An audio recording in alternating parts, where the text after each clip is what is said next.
You've been trapped in your own head for too long. The noise never stops. The guilt, the worry, the constant replay of what you should have said, what you should have done. It's eating you alive. You go to bed exhausted, not from living, but from thinking. And somehow, sleep feels louder than the day. Thoughts attacking from every direction, and no off switch in sight. But what if the real problem isn't the stress, the people, or the world around you? What if it's the voice inside, the one that never shuts up, the one pretending to be you? This isn't just another video to help you relax. This is the quiet you've been begging for.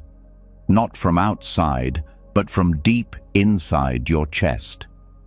The kind of silence that Buddhists train their entire lives to find, the kind that frees you. Tonight, you're going to learn something the world never taught you. You're going to experience what it's like to empty your mind without fighting your thoughts.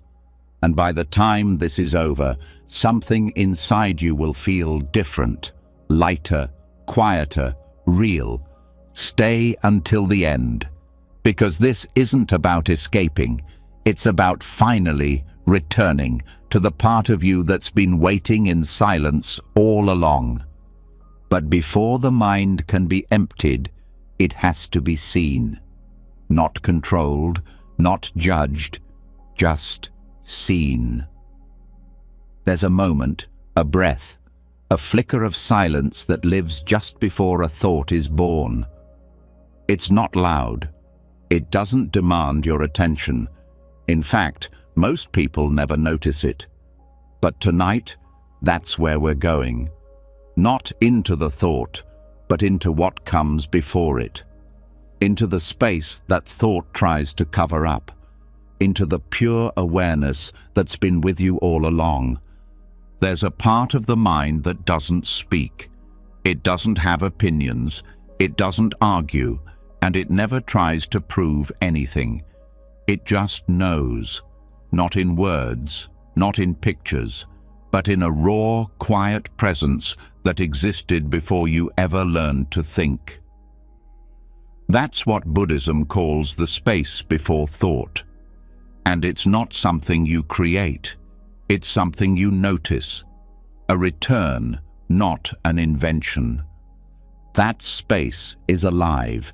It's where your peace lives. Not the peace that comes from fixing everything around you, not the kind that shows up when the bills are paid or when people finally understand you. It's the kind that was there even before you had a name. It's the you underneath the noise, the one that doesn't have anything to prove. Most people live their entire lives reacting to thoughts. One shows up and they grab it. Another appears and they believe it. Then another pulls them somewhere they didn't mean to go. Like leaves being blown by wind, they chase every single one, thinking they're in control. But there's something tragic about that, because if every thought gets attention, then the silence never gets a chance to speak.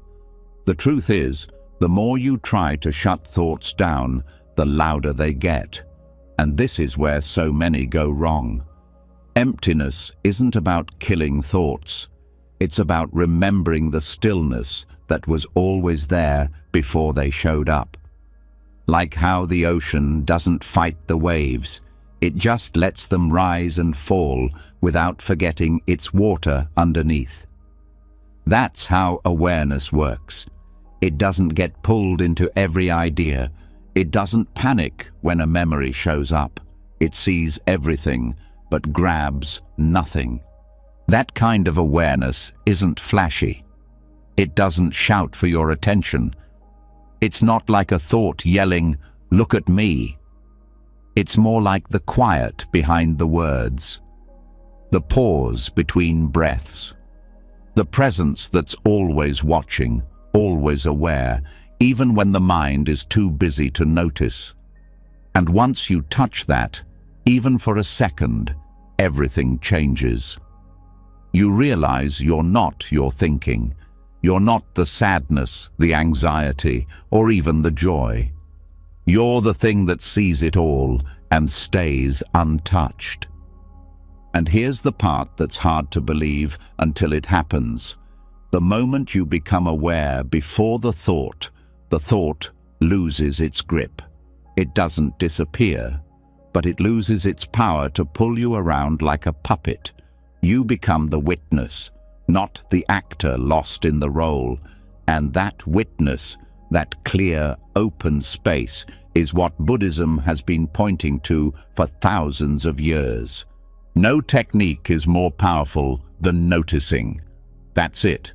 Noticing the rise of a thought, the moment just before it takes form.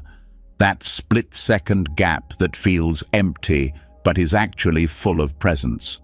That gap is where your real mind lives. Not the one that speaks, but the one that watches. Not the one that plans, but the one that knows what is. And when you rest there, everything slows down. Life stops feeling like a race. The weight of past and future drops. You stop being chased by your own head. This isn't about getting better at thinking. It's about discovering what exists before thinking even begins. There's nothing mystical about it. It's not reserved for monks or meditation masters. It's right here, right now, available to anyone who's tired of being pushed around by their own thoughts.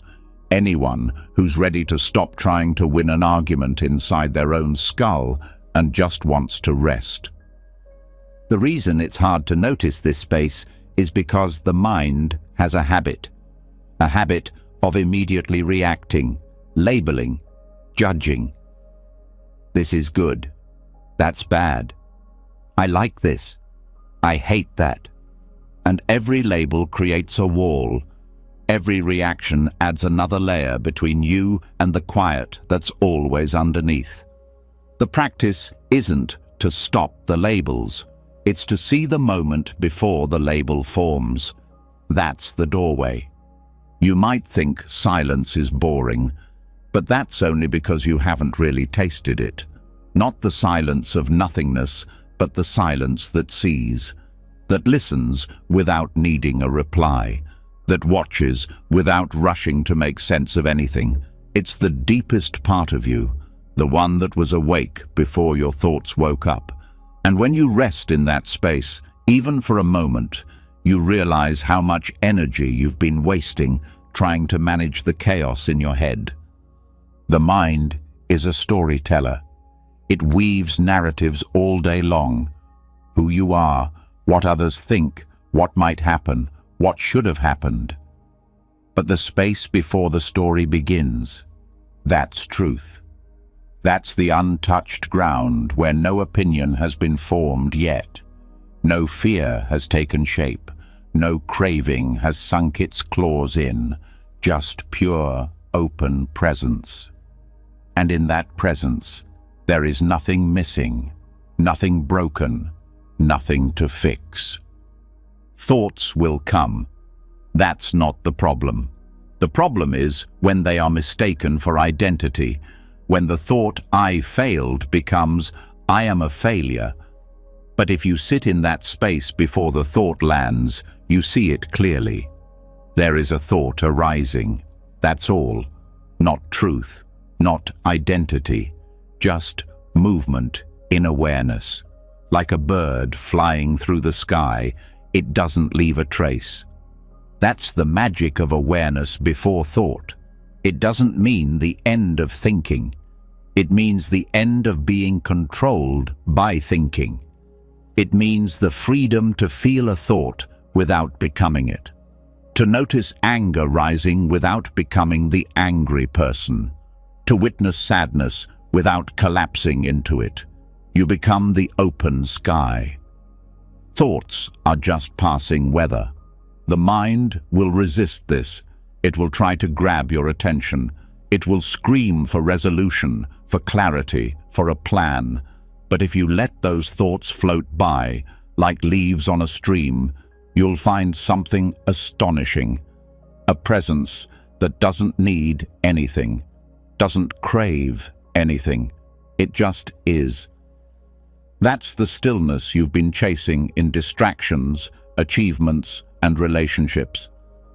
But it was always right here, underneath the noise. There's nothing you need to do to access it. No technique, no chant, no belief system, just a gentle turning of attention, away from the content of thought and toward the space it arises in. That shift is the beginning of freedom, the beginning of emptiness, not as nothingness, but as wholeness without clutter. You can practice this anywhere. While walking, while sitting, even while lying down, listening to this. Simply notice the beginning of thought. Not the thought itself, but the flicker that comes before it forms. The slight tension in the mind just before the story begins. Rest there. No need to hold it. Just notice it. Like watching ripples form on a pond. The stillness is the water before the ripple. That's the real mind. And it's always here, even when thoughts come and go. Sometimes people ask, how do I stay in that space? But that question is already a thought, already a movement away from it. The real answer is this: stop trying to stay. Just return, again and again, gently, with no pressure, with no goal. And every time you do, the gap becomes clearer. The stillness deepens, the noise softens, not because you forced it to, but because you stopped feeding it.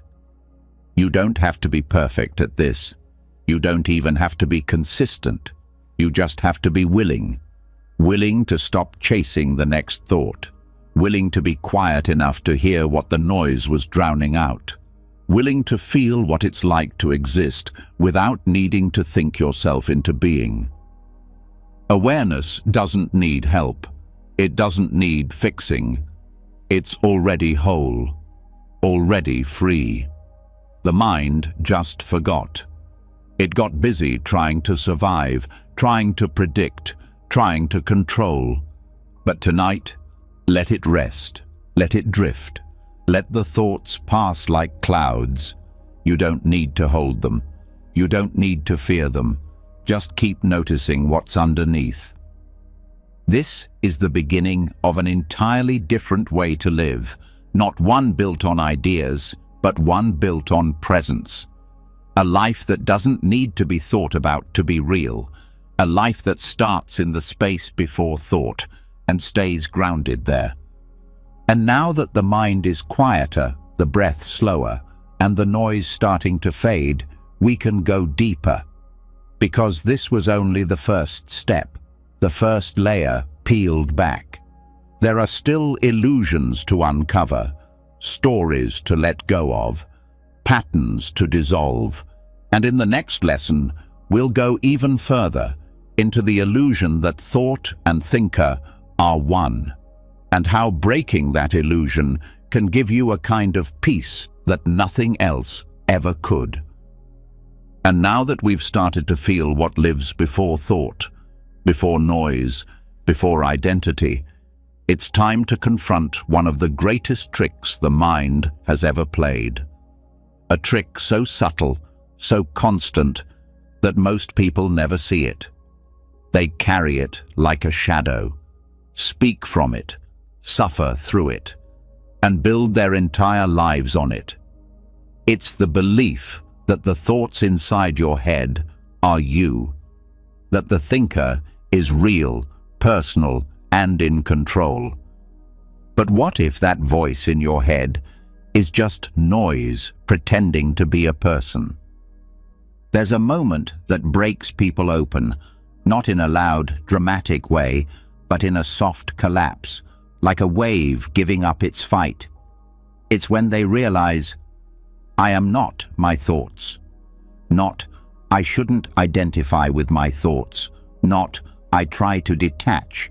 but a deep, irreversible knowing that every idea, every judgment, every replayed conversation is just passing through, and none of it belongs to anyone. Thoughts happen. That's it. They rise like wind and fall like silence. But the thinker? That's the illusion. Look at it closely. A thought appears. I'm not good enough. What makes that statement feel personal? It's not the words. It's the reflex to believe there's someone behind them, a thinker who created them, a self that owns them. But hold that belief up to the light, and it falls apart. Did you choose that thought? Did you build it from scratch? Or did it simply appear uninvited, like a bird landing on a branch? Most people live their entire lives like this. A thought arises, they attach to it, and it becomes their truth. I'm anxious instead of anxiety is here. I'm a failure instead of there's a thought about failure. But here's the truth that Buddhism has been whispering for centuries. Thoughts arise in awareness, but they are not the awareness itself.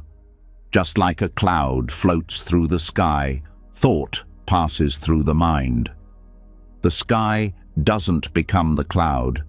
It just holds it and lets it pass.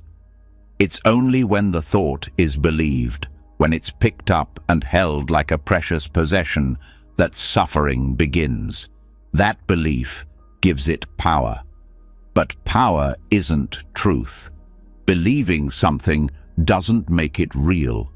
And the thinker, the one who seems to be crafting every thought, it's not a person, it's just another thought. The thinker is a mental echo pretending to be the source. When you watch your thoughts closely, something strange happens. You start to see that they come from nowhere. They bubble up without permission. You don't decide them, they decide themselves. Thought after thought, like ripples in water stirred by unseen hands. And yet somehow each ripple says, "This is who you are," and we believe it. But here's the release. The one who believes, the thinker, is also a thought. Not a core, not a soul, not some fixed identity, just another appearance, another wave. And once that's seen, deeply seen, something inside relaxes.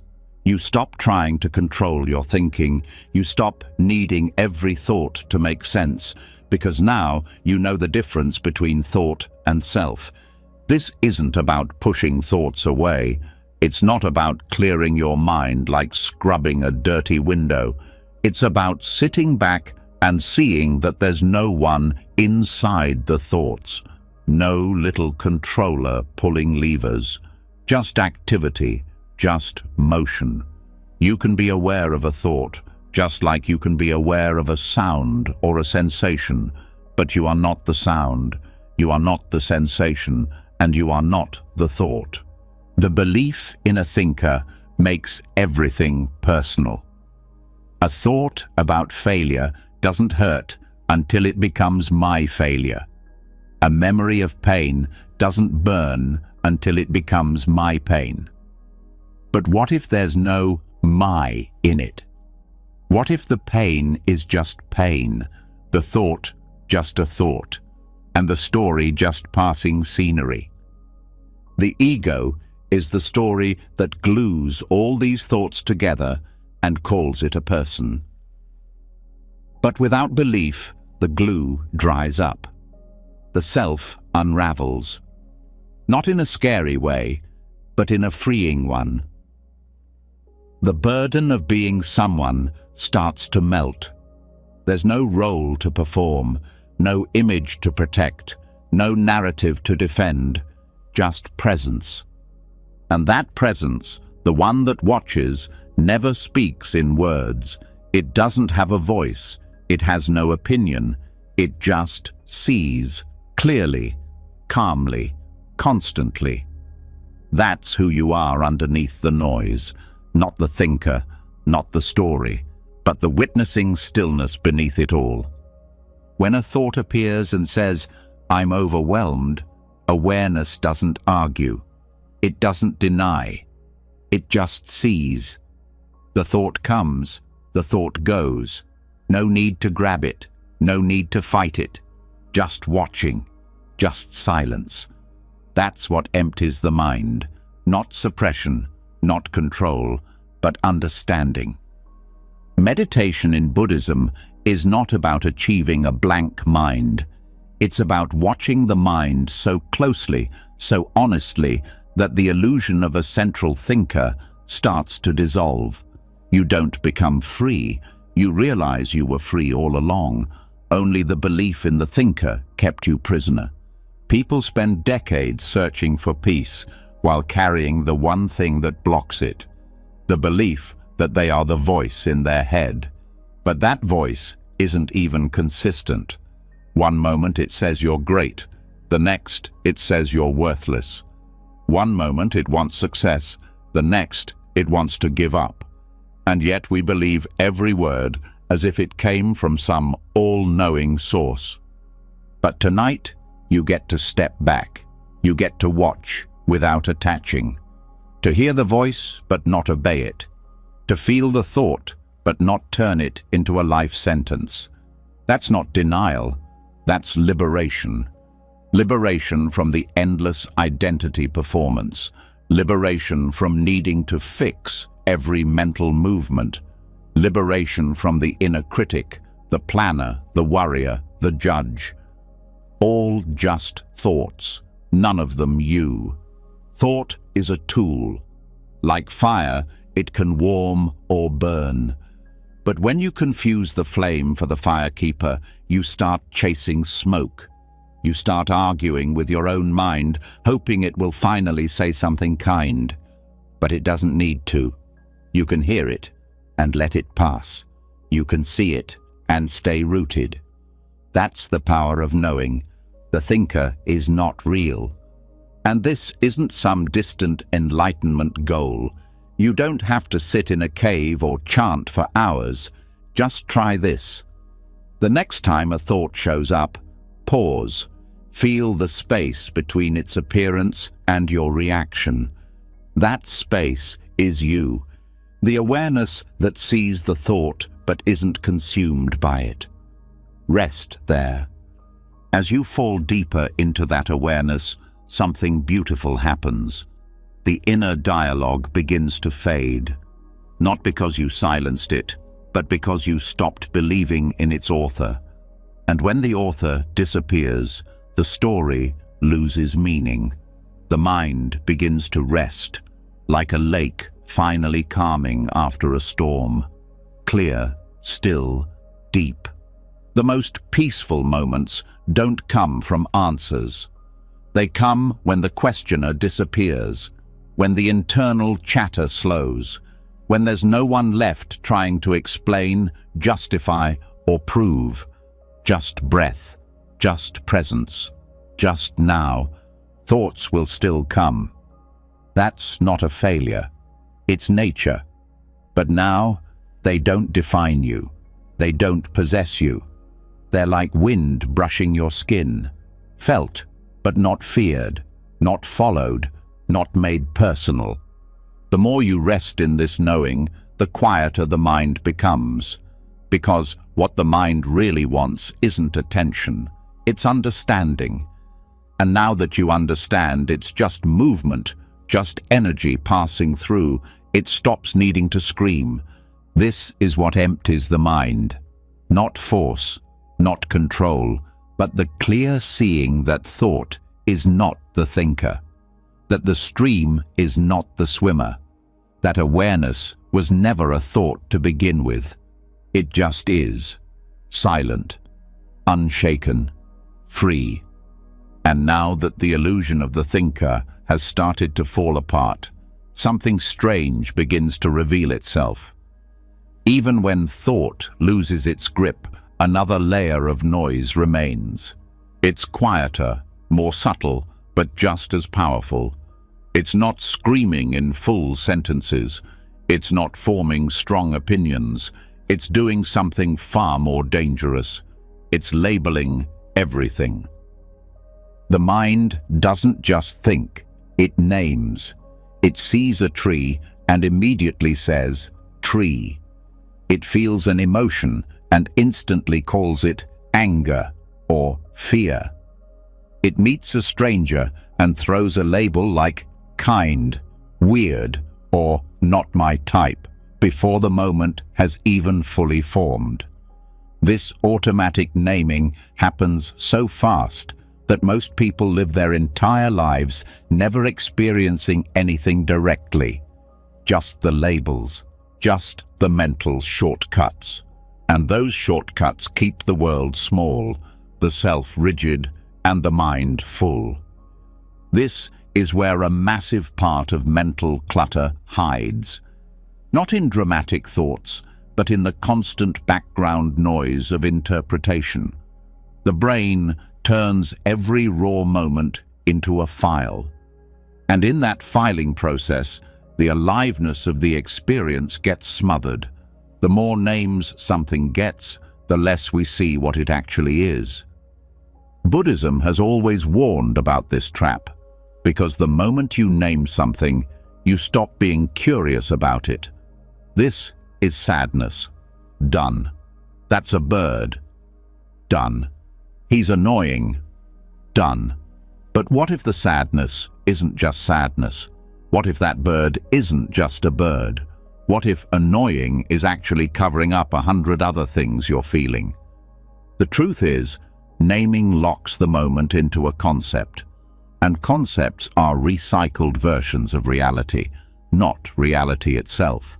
The danger of labeling isn't that it's wrong, it's that it becomes invisible. The mind starts believing it sees the truth when all it sees are symbols. And this creates distance. Distance between you and the raw energy of the world, between you and your emotions, between you and the person sitting across from you. You're not seeing them, you're seeing your mind's shortcut version of them, and suddenly life becomes a slideshow of assumptions. Language is a tool, but when the tool starts running by itself, it builds walls. Every time something is named, it's pinned down, it's frozen, it's boxed, and soon the whole world is reduced to a series of categories like labels on jars: safe, predictable, and dead. There's no wonder, no awe, no depth in a life that's constantly filtered through names. This is what Zen practice tries to point at with koans and paradoxes. It's not about confusing the student. It's about shaking them out of the habit of relying on logic and labels. It's about breaking the need to define everything. Because the moment something is defined, it stops moving. And truth is always moving, always changing, never something that can fit inside a word. Direct experience doesn't have a name. The taste of tea before you call it bitter. The sound of a bird before the word chirping enters your mind. The feeling of sadness before it becomes a bad mood. That's the real life. That's the unfiltered now. And that's the place where the mind begins to empty. This doesn't mean you should stop speaking or never use words. It means you start seeing language as a layer, not the thing itself. You start noticing when a label sneaks in and cuts you off from the richness of the moment. You stop mistaking the map for the territory, and slowly the mental clutter starts to fall away. Most people think clutter is just too many things, but mental clutter is too many names. Too many frozen ideas about what life is, what people are, what you are, and each one adds to the noise. Each label becomes another layer you have to peel back just to feel alive again. Try this. Next time you see something, anything, don't name it. Just feel it. Just look. Just sense it without the need to call it anything, and watch what happens. Suddenly, colors become brighter, sounds become deeper, time slows down, because the mind isn't busy summarizing. It's not rushing to file the moment away. It's finally here, fully. The labeling mind is fast. It doesn't like silence. It doesn't like mystery. It wants answers, categories, identities. But the more you feed it, the more rigid life becomes. The more you practice dropping the label, the more flexible the mind becomes. And in that flexibility, peace grows. Because you're no longer trying to trap the world in words. Language isn't the enemy, but unconscious language is. When the brain becomes addicted to defining everything, you stop experiencing the beauty that lives in not knowing, and that not knowing is sacred, because it leaves space for awareness, space for stillness, space for real connection. Try not naming your emotions next time they rise. Instead of calling it sadness, just feel the raw texture, the sensation in the chest, the tightness in the eyes. No need to write a story about it. No need to explain or justify. Just be with it. Let the energy be what it is, without putting it in a mental cage. You'll be surprised how quickly it softens when it isn't being narrated. The same goes for people. If you stop labeling someone as this kind of person, you start seeing them fresh, every time. And that freshness brings compassion, because now you're not reacting to your old ideas about them. You're meeting what's actually in front of you, not the label, the life behind it. Children do this naturally. Before they learn all the words, they experience everything directly. They don't say flower and move on. They stare, they touch, they wonder. That openness is still inside you. It just got buried under years of mental labeling, but it's not gone. It's never gone. It just needs space. Naming becomes a kind of control, a way for the mind to pretend it understands life, but the more it names, the more it clings. This is mine. That's how I feel. This is what it means.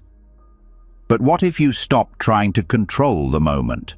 What if you let it live without needing to define it? That's what Buddhist mindfulness really is. Not perfect focus, not constant calm, but raw presence. A moment-to-moment awareness that notices the urge to name and gently lets it go. That sees the thought, "This is boring," and chooses to stay curious.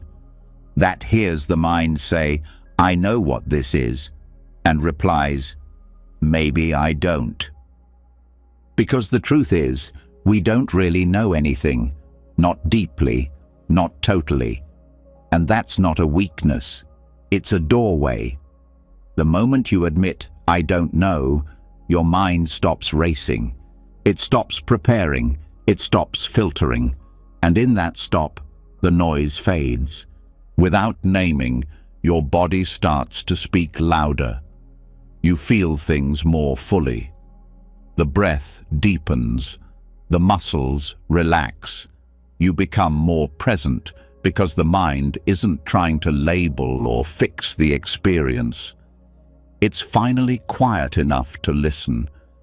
This is how the grip of conceptual thinking begins to loosen, not by fighting language, but by seeing through it, by remembering that a label is just a sound, a pointer, not the thing itself. The more you return to the raw experience, the more freedom you find. And in that freedom, the mind starts to empty. Not because you shut it down, but because you stopped filling it with names. You stopped believing that every moment needs to be explained. Some moments just need to be lived, fully, wordlessly. That's what the Buddha meant when he talked about direct experience, not filtered through belief, not narrated by the inner voice, just life, unspoken and pure. And when you rest there, you realize silence is not the absence of sound, it's the absence of naming, the absence of interpretation, the absence of mental clutter pretending to be understanding. Now that the habit of labeling has started to lose its grip, something unexpected begins to surface. Beneath the words, beneath the thoughts, beneath even the silence of non-naming, there's still someone watching. A quiet presence that says, "I'm observing now." It seems peaceful at first, even spiritual, but look closer. That too is a layer, a subtle identity, a mask of control. And the mind, clever as it is, hides behind this mask thinking it has found freedom. But what if the one who watches is just another role? What if holding on to the observer is the final trap? This is where the path gets subtle, even strange. Because mindfulness, if misunderstood, can become another cage. It starts with awareness, learning to see the thoughts without following them, to witness emotion without being pulled into it. And that shift is powerful. It breaks identification. It loosens suffering. But something quiet and dangerous can happen next. The ego adapts. It puts on a new costume. "I am the witness," it says. "I am the one who watches calmly." And without realizing it, you've built a new identity out of detachment. It's peaceful, but it's tight. There's effort in it, a constant holding of attention, a gentle pushing away of experience, a subtle judgment about what should or shouldn't be happening. Watching becomes a job, the watcher becomes the boss, and freedom slips quietly out the back door, because true emptiness doesn't need a witness. In fact, emptiness only fully opens when there's no one left watching at all. Letting go of the observer is terrifying at first, because it feels like surrendering your last bit of control, the last thread of self. But that thread is still tension, it's still separation. And as long as the observer remains, there's always a gap between life and the one experiencing it. A split, a distance. And in that gap, suffering finds a way in. The Buddhist masters warned about this. They spoke of the watcher trap, where meditation turns into surveillance, where presence becomes stiffness, where attention turns into a silent effort to remain above the experience. But real presence doesn't hover. It dissolves, it merges, it disappears completely. There's a kind of watching that isn't coming from a person. It's just awareness, natural, wordless, free of a center. It doesn't say, "I'm here now." It doesn't claim insight. It doesn't hold a position. It just is. And that's the difference. The observer claims. True awareness doesn't. The observer separates. True awareness includes.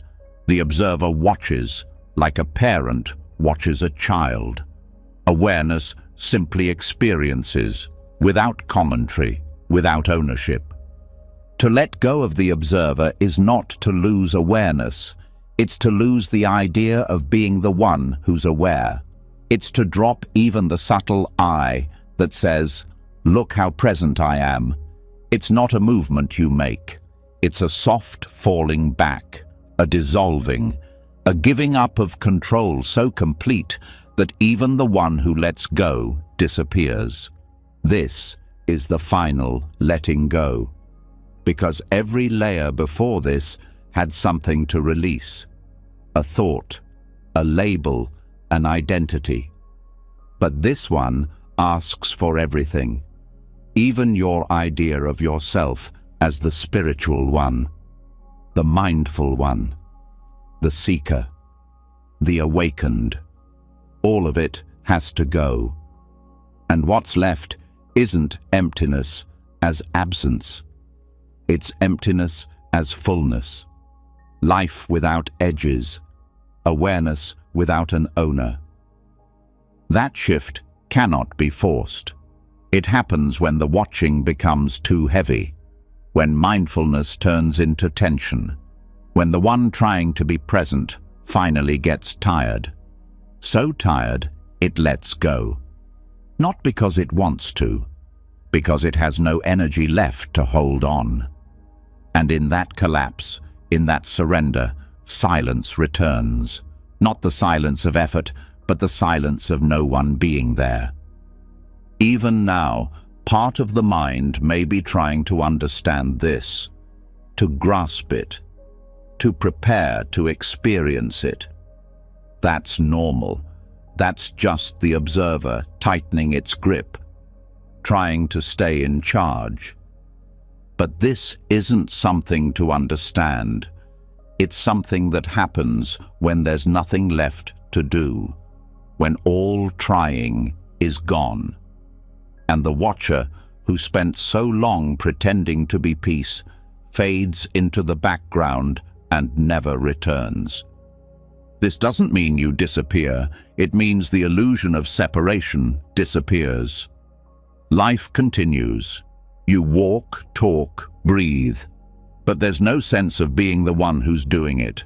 It's just happening, without a center, without commentary, without a watcher saying, "Now I'm watching." Many people stop at the witness stage. It feels safe. It feels spiritual. But deep down, they know something is still being held. Some identity is still alive, and that aliveness carries tension. If you watch it closely, you'll feel it. A tightness in the belly, a subtle fear behind the eyes, a need to remain in control. That's the clue. The watcher is still playing the game. Letting it go doesn't mean becoming mindless.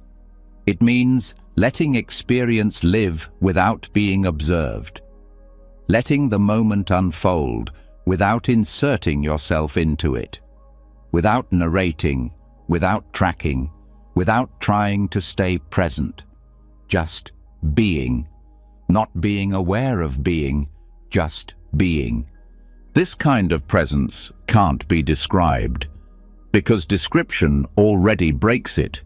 It's like trying to explain silence by making noise. It's a state beyond commentary, beyond concept, beyond witnessing. It doesn't need to be maintained. It doesn't need to be remembered. It's not an achievement. It's what was always here, under the effort to be here. The observer says, "Be careful, don't lose yourself." But that fear is the last defense of the ego, because when the watcher drops, the self goes with it. And what's left is not nothingness, it's everythingness. A vast, open stillness that holds all things, needs nothing, resists nothing. It doesn't speak, but it answers every question, not with words, but with presence. Try noticing it now, not by trying to be present, but by letting go of trying to be present. Let the effort drop. Let the one who watches rest. Let the attention dissolve into the experience itself, not watching the breath, being the breath, not watching the moment, being the moment. You don't need a self to experience this. In fact, the self is what prevents the experience. The watcher is like a finger pointing at the moon. useful at first, but at some point it has to be put down. Otherwise, you keep staring at the finger and miss the moon completely. And when it goes, when the watcher finally fades, something beautiful happens. Everything softens. You no longer sit in awareness. You are awareness. The separation is gone. The distance is gone. Even the effort to be calm is gone. What remains is presence without tension, a stillness that doesn't need protecting, a peace that holds itself. Thoughts may still arise, but there's no one watching them, no one deciding what to do. They rise, they fall, they pass, and in their passing, the silence deepens. Not because you made it happen, but because the one who was trying to make it happen is gone. This is what the deepest Buddhist teachings point toward, not just quieting the mind, but dissolving the one who was trying to quiet it. Not just watching thoughts pass, but letting the one who watches pass, too. Until there's no one left to witness peace, there's just peace. And now that the watcher has been seen for what it is, just another mask the mind wears to feel in control, we come to something even more intimate, something that doesn't hide behind thoughts or pretend to be wise. It shows up raw, hot, and urgent. Emotion. The one thing that makes even seasoned practitioners flinch. Not because it's complicated, but because it feels so real. But what if emotion, too, is just a passing event? What if feeling something deeply doesn't make it true? This is where most people get pulled back in. The mind becomes quiet, the observer drops, but then a wave of sadness rises, or a flash of anger. And without realizing it, the person who thought they had emptied their mind suddenly finds themselves drowning in a storm of feeling. Not because the feeling is too strong, but because it was believed, it was touched, it was resisted, labeled, or owned. And that's when it sticks. Emotions are not problems. They're not signs of weakness or something to be healed. They are mental weather, temporary bursts of energy that pass through the system. But the moment you resist them, they linger. The moment you interpret them, they harden. And the moment you believe them, they become part of the story that keeps the self alive. The illusion is that emotion means something about who you are. I feel anxious, so I must be broken.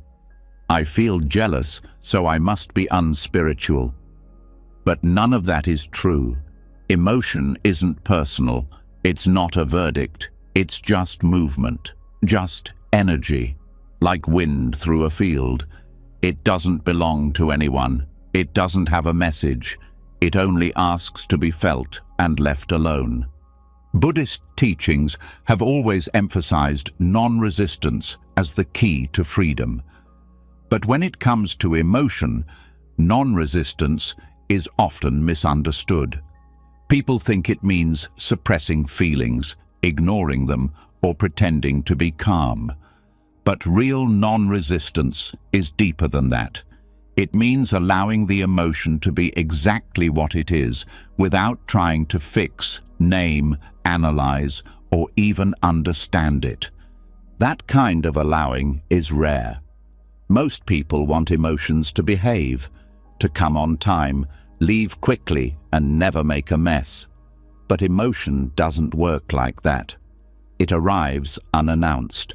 It moves through the body. It shakes things loose. And if it's not interfered with, it leaves on its own, without residue, without scars. The reason most people suffer through emotion is not because the emotion itself is painful. It's because they fight it. They wrap it in language. They judge it. They ask why it's here. They tell stories around it. And every bit of that mental activity creates tension. That tension traps the emotion in place, like trying to hold water in a net. The tighter you grip, the messier it gets. Non-resistance means letting the water pass through.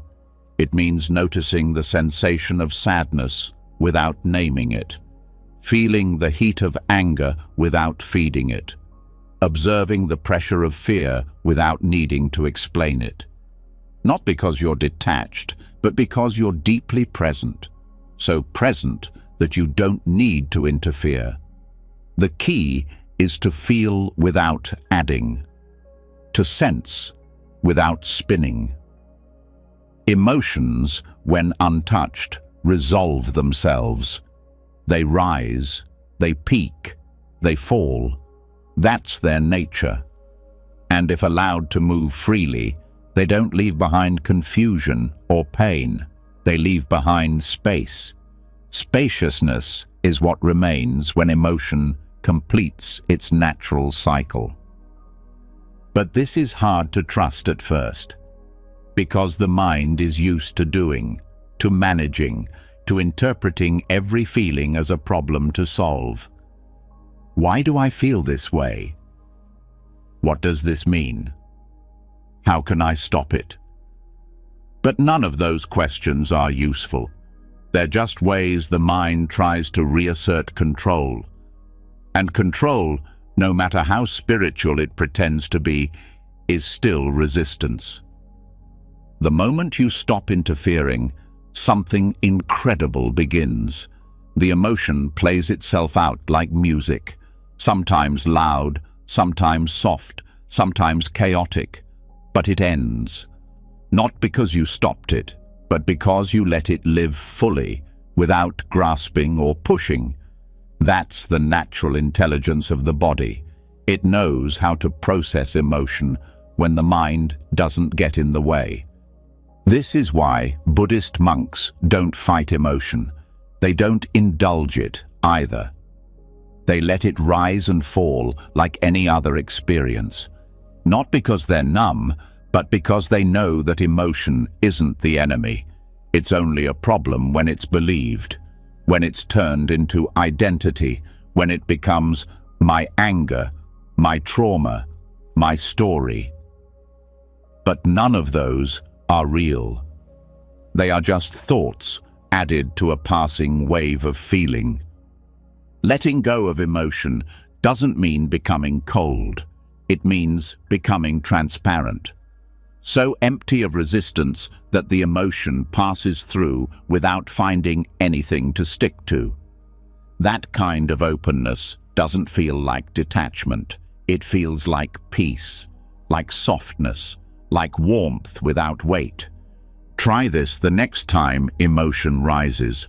Don't name it. Don't even call it emotion.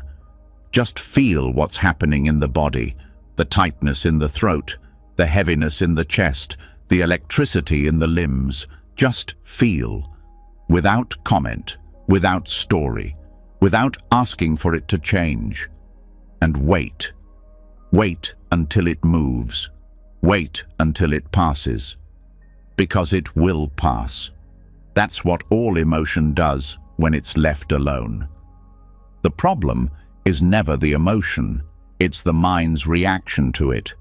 The analysis, the suppression, the drama, the identity, all of that is noise.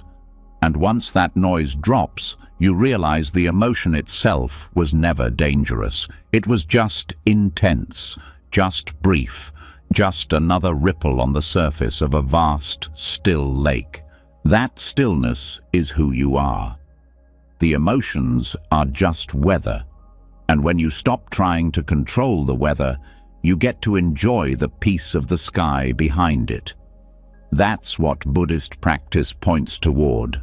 Not a life without emotion, but a mind that no longer makes emotions into a problem. You can't stop waves from rising, but you can stop surfing them. You can sit on the shore and let them crash and fade. And in that sitting, in that patience, in that openness, something begins to shift. The emotions lose their edge, their urgency fades, not because they're gone, but because you're no longer feeding them with attention, resistance, or identity. This kind of practice brings a different kind of strength. Not the strength to hold things in, but the strength to let them move, to feel everything fully and yet not be shaken. That's not indifference, that's clarity, that's presence. That's the kind of peace that doesn't depend on mood or emotional weather.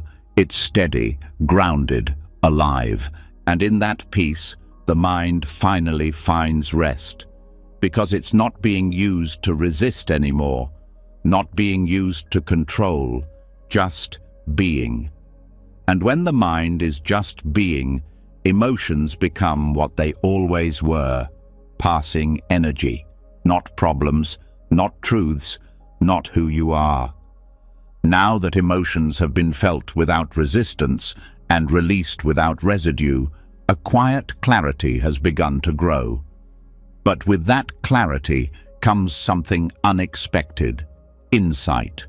Realizations begin to form, patterns become visible, the mind starts collecting lessons, pieces of truth, bits of transformation, and here, without noticing, another trap begins. Because even wisdom, if not handled carefully, turns into weight, and what was once light becomes baggage. The mind, even in awakening, has a habit of accumulation. There's something deeply seductive about insight, especially spiritual insight. It feels powerful. It gives the illusion of progress. It whispers, "You're finally getting it." And maybe you are. But the danger isn't in the realization. It's in the grip, in the mind's quiet need to store what's been seen, to own it, to repeat it, to make it part of identity. The seeker becomes the knower. The student becomes the teacher. And the openness that allowed insight in begins to close. Wisdom, when hoarded, becomes noise. Not because it's wrong, but because it's no longer alive. It's been frozen into a concept, a belief, a story. And now, instead of flowing through awareness, it clutters it. Just like too many clothes in a suitcase, even beautiful things can become a burden when packed for too long. Buddhism has always warned about attachment, not just to objects, people, or emotions, but to understanding. The mind wants to turn insight into a trophy, something to revisit, something to repeat. But truth doesn't live in memory. It lives in the moment. And the moment can't be carried. It can only be entered. There's a difference between living wisdom and storing it. When it's lived, it's invisible. It doesn't speak in quotes or flashbacks. It moves quietly. It acts without thinking. It responds without reference. That kind of wisdom leaves no trace. It rises when needed, disappears when not. It's not something you hold. It's something that flows through you. But the mind fears forgetting. It wants to write everything down, repeat it, memorize it. It's scared that if it lets go, the lesson will disappear. But the truth is the opposite. What's real doesn't need to be held. It returns when it's needed, not because you remembered, but because you remained empty enough for it to arise again. The more insight is carried, the more rigid the mind becomes. This is how it works. This is what I've realized. This is the truth. But all of that is past. Old words trying to describe a moment that's already gone. And the moment now unfolding, it's not the same. It needs fresh eyes, not remembered eyes. There's a beauty in forgetting, not the kind that loses lessons, but the kind that makes space for new seeing. A mind that doesn't rely on what it knew yesterday is free to meet today, without filters, without assumptions. That freshness is what allows wisdom to stay alive, not repeated, but reborn. Some of the greatest Zen teachings make no sense when clung to.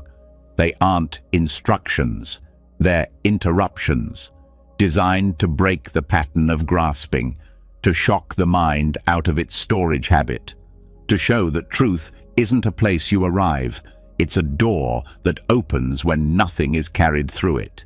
Even spiritual knowledge can become a cage. When the mind starts measuring progress, comparing realizations, quoting teachings, it's not being wise, it's being clever. And cleverness is loud. Wisdom is quiet. One talks about what it knows, the other listens to what is. Letting go of accumulated insight is not forgetting, it's trusting.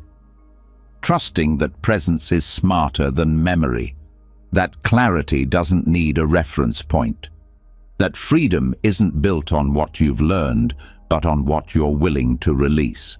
The mind thinks, if I forget this, I'll go backward. But there's no backward on this path, only deeper. And depth doesn't come from collecting more. It comes from holding less, from becoming so empty that wisdom doesn't visit. It lives in you. Try watching how the mind wants to share insight, how it wants to explain, prove, teach. That's not wrong. But notice the tension in it, the grasping, the self-importance. That's the residue. That's where wisdom has turned into identity.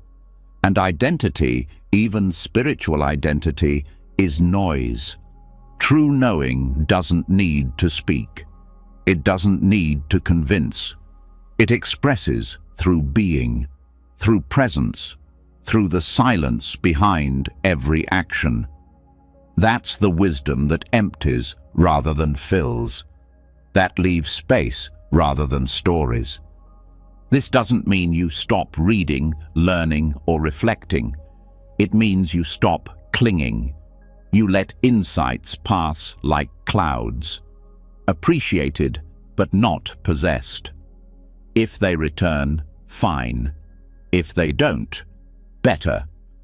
Because what stays without effort is real. What needs holding is already fading. Even the teachings in this moment, these very words, are not meant to be kept.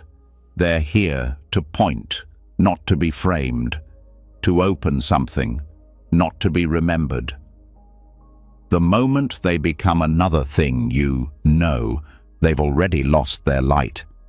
The Buddhist concept of non-abiding wisdom is exactly this: knowing that moves, knowing that doesn't rest in form, a kind of insight that doesn't harden. It whispers in the moment and disappears, like the bell after it rings. The echo is not the truth. The silence after is. This is why so many ancient teachers spoke in riddles, why they said things that contradicted each other, not to confuse, but to stop the mind from forming a new belief. They knew the danger of accumulation. They knew the mind would turn truth into doctrine, and doctrine into armor. But real freedom has no armor. It's soft, naked, empty. Try letting go of even your best realizations, the ones that changed you, the ones that made sense of your pain. Let them dissolve, not because they weren't true, but because truth doesn't need a frame. It just needs space. The mind will resist. It will say, "But I worked hard for these insights." That's fine. Let it grieve. Then let it rest. Because what's real can't be lost. And what can be lost was never meant to stay. A peaceful mind is not a mind full of answers. It's a mind that no longer needs them. A mind that walks into the moment without baggage, without concepts, without needing to understand everything before it's felt. That kind of mind doesn't just live Buddhism, it is Buddhism. Not because it knows the teachings, but because it reflects their spirit. A spirit of surrender, of emptiness, of being so free from needing to be right that truth flows effortlessly. Now that the grip on insight has loosened and the mind is no longer trying to hold wisdom like a possession, something beautiful begins to reveal itself. Action. Not the kind driven by thought or choice, not the kind planned by mental strategy, but a pure movement that rises from stillness itself. This is the next doorway. Action without the thinker, movement without mental noise, life unfolding through the body without interference from the mind. Zen calls this the still mind that moves, and it changes everything. There is a peace deeper than silence. It's the peace that remains untouched even when you're walking, cooking, cleaning, or speaking. Not because the world has gone quiet, but because the noise inside you has stopped claiming ownership of everything you do. Monks train for years not to learn this, but to unlearn everything that gets in its way. The belief that you must think to act, that you must plan to move, that you must know what comes next before taking the step. But the body already knows. Life already flows. You don't think your way into blinking. You don't calculate how to raise your hand. These things just happen. And that's the key. The more thinking pulls away, the more doing becomes effortless, not mindless, but unburdened. The Zen tradition doesn't aim to suppress thought, nor does it glorify inactivity. It teaches how to be so fully present that thinking is no longer the engine. Instead, attention becomes direct. Action becomes clean. There's no mental commentary standing between you and what you're doing. When sweeping the floor, the only reality is the sweep. When walking, there is only step. No need to say, "I'm walking now," just walking. This doesn't dull life, it sharpens it. When thought fades, senses heighten. You begin to feel the texture of everything, the coolness of water on your hands, the rhythm of your breath during movement, the precise sound of each footstep. This isn't mindfulness as a technique, it's life without interruption. It's what happens when the mental commentator finally goes quiet. Most people believe thinking is what makes action possible. That without thought, decisions can't happen. But that's just another belief. Every day, hundreds of movements arise before thought touches them. You turn your head toward a sound. You scratch an itch. You catch something falling. No inner voice planned those actions. They just occurred. And that same intelligence, the one behind those small, immediate movements, is more than capable of guiding your entire life. But thought wants to own everything. It jumps in right after a movement and says, "I did that," and you believe it. But the truth is, the doing was already done before the thought claimed it. There's a gap, a moment of pure flow, where the mind hasn't had a chance to insert itself yet, and in that gap, freedom lives. Zen monks wash dishes not to finish them, but to wash. They eat not to be full, but to eat. Each act is whole, not a means to an end, not a distraction, not a task on a list, just a complete experience unfolding in the now. That's the power of a still mind that moves. It's not passive, it's deeply engaged, but without noise. You can feel this difference even in small things. When you pour a glass of water while thinking about something else, it feels mechanical.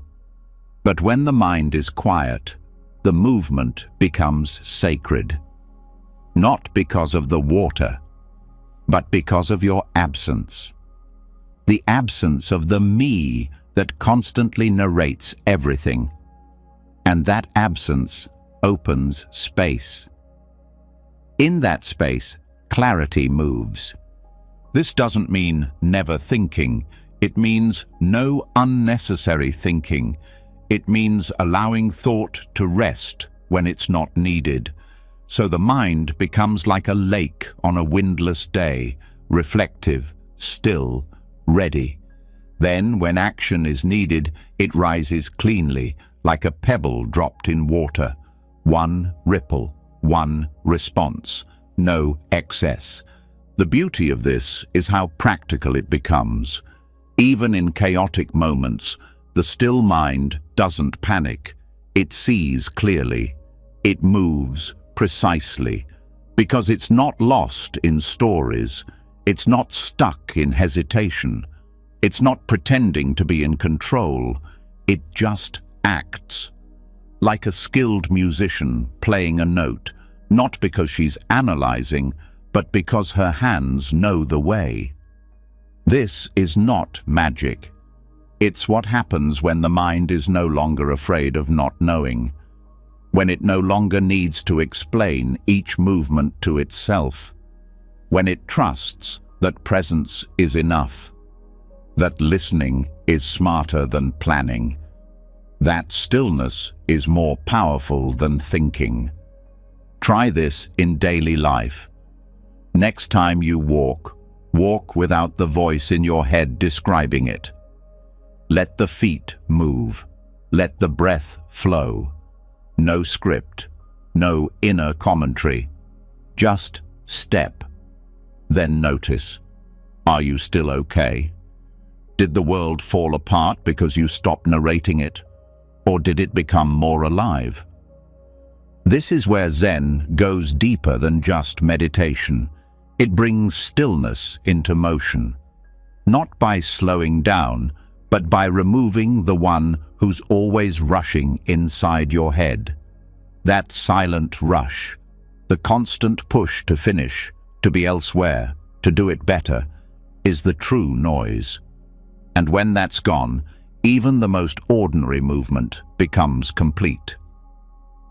There is no special training required, no exotic posture, only attention without agenda.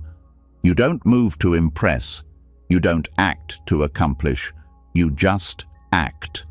Because life is acting through you, and when that's seen, everything becomes lighter. Tasks lose their heaviness, chores lose their dullness. Each moment becomes fresh because no leftover thought is carried into it.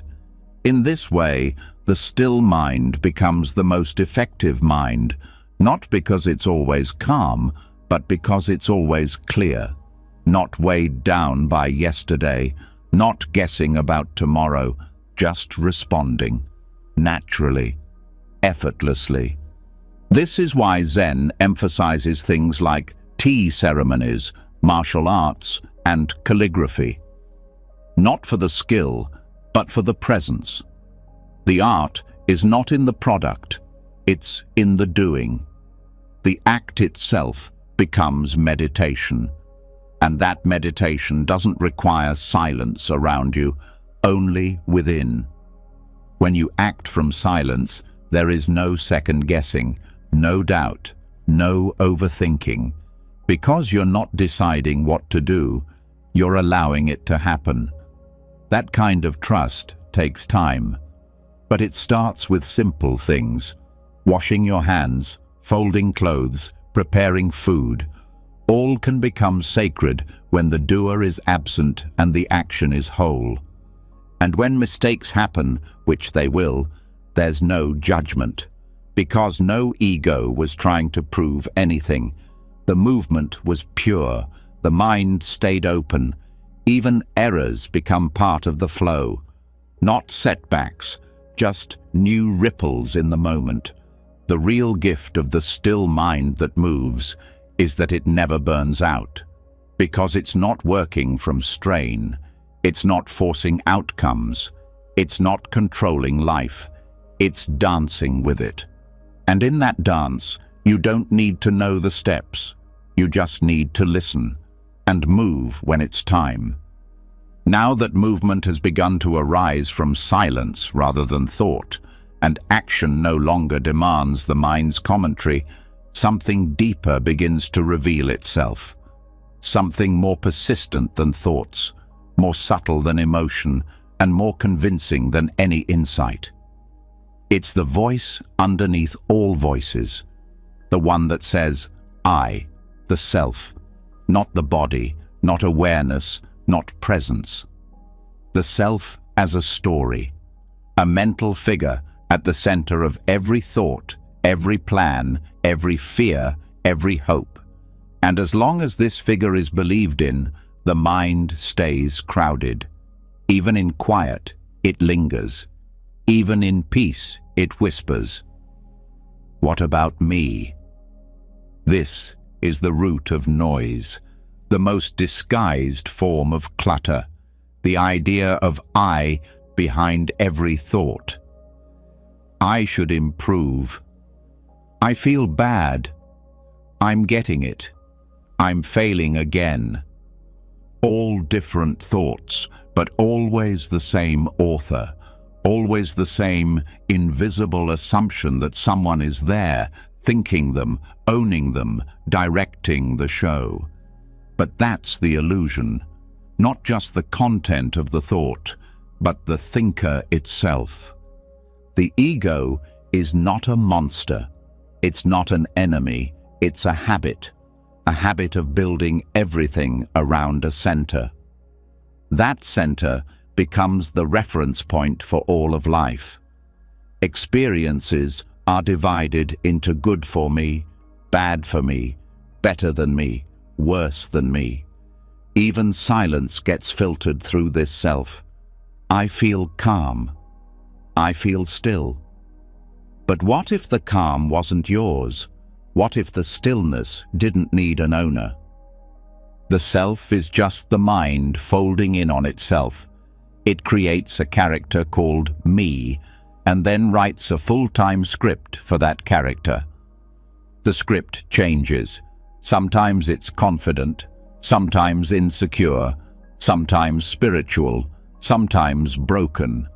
But the center remains fixed. I. And it's exhausting, because the story never ends. Even joy gets dragged into it. I am happy now. I hope it lasts. I must protect it. The truth is, there's no need for a center. Life doesn't need a narrator. Thoughts don't need a name tag. Emotions don't need a spokesperson. When the sense of self fades, everything else becomes lighter. Not because life changes, but because the burden of constantly interpreting everything as mine disappears. Forgetting the self doesn't mean forgetting your name or history. It means releasing the need to constantly refer back to a personal identity. It means letting go of the idea that everything must revolve around a point called me. Without that point, thoughts still come, emotions still rise, actions still happen, but they move through space, not through a person. They're not owned, they're not defended, they're just seen, felt, done. This is why ancient teachings pointed to selflessness not as morality, but as freedom. Because as long as there's a self, there's tension. There's fear of loss, fear of failure, fear of not being seen. Not because those things are real, but because the I makes them real. The self needs a future to protect and a past to defend. Without those, it loses its grip. Buddhism doesn't say the self is bad. It says the self is empty. Empty of fixed shape, of permanence, of true substance. But the mind doesn't like emptiness. It fills it with stories. It keeps gluing I onto every experience. I'm getting better. I've fallen back. I need more time. But all of those are just thoughts, not truths, not evidence of a solid self. The most peaceful moments in life happen when you forget yourself, not as an act, but as a side effect. When watching a sunset, laughing with someone, helping a stranger, creating something. In those moments, the I disappears. There's no commentary, no self-awareness, just experience, just life. And afterwards, thought returns and says, I really enjoyed that. But the truth is, you weren't there. Not the self you think you are. Just awareness, just presence. This forgetting is not dissociation. It's not a lack of presence. It's the deepest form of presence. Because the I is the final layer of distraction, the most convincing illusion. When it drops away, the mind becomes vast, the heart becomes soft, experience becomes vivid, and none of it belongs to anyone. The reason the self keeps appearing is because thought needs a subject. Language is built that way. I feel, I think, I want. But underneath the grammar, there's just sensation, just movement, just thought, without ownership, without a center. And that's where peace lives, not in the content, but in the lack of possession. Ego doesn't survive on thought alone, it survives on attention. Every time a thought about me is believed, the self gets stronger. Every time it's questioned, or better yet, not picked up at all, it fades. Not with a bang, with a gentle melting, like fog when the sun rises. Try catching it, noticing when the self appears, not just in obvious ways, but in subtle ones. I'm not doing this right. I understand now. I've lost my peace. Each sentence seems harmless, but each one reinforces a center that doesn't actually exist. The mind keeps circling a ghost, and the more it circles, the more real the ghost feels. But the body knows how to forget. When you're deeply engaged, the self vanishes. Flow states happen not because the self is present, but because it steps aside. There's no room for performance, for image, for inner commentary. Just direct experience, clean, pure, selfless. And the beauty is, this forgetting doesn't require effort. It requires surrender.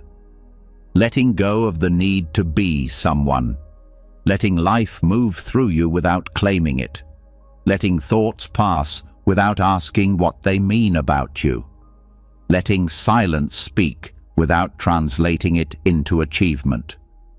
Many people fear this. If I forget myself, I'll become passive. I'll lose my drive. But the opposite happens. Without self-consciousness, there's more clarity. Without the noise of, how am I doing? There's more creativity.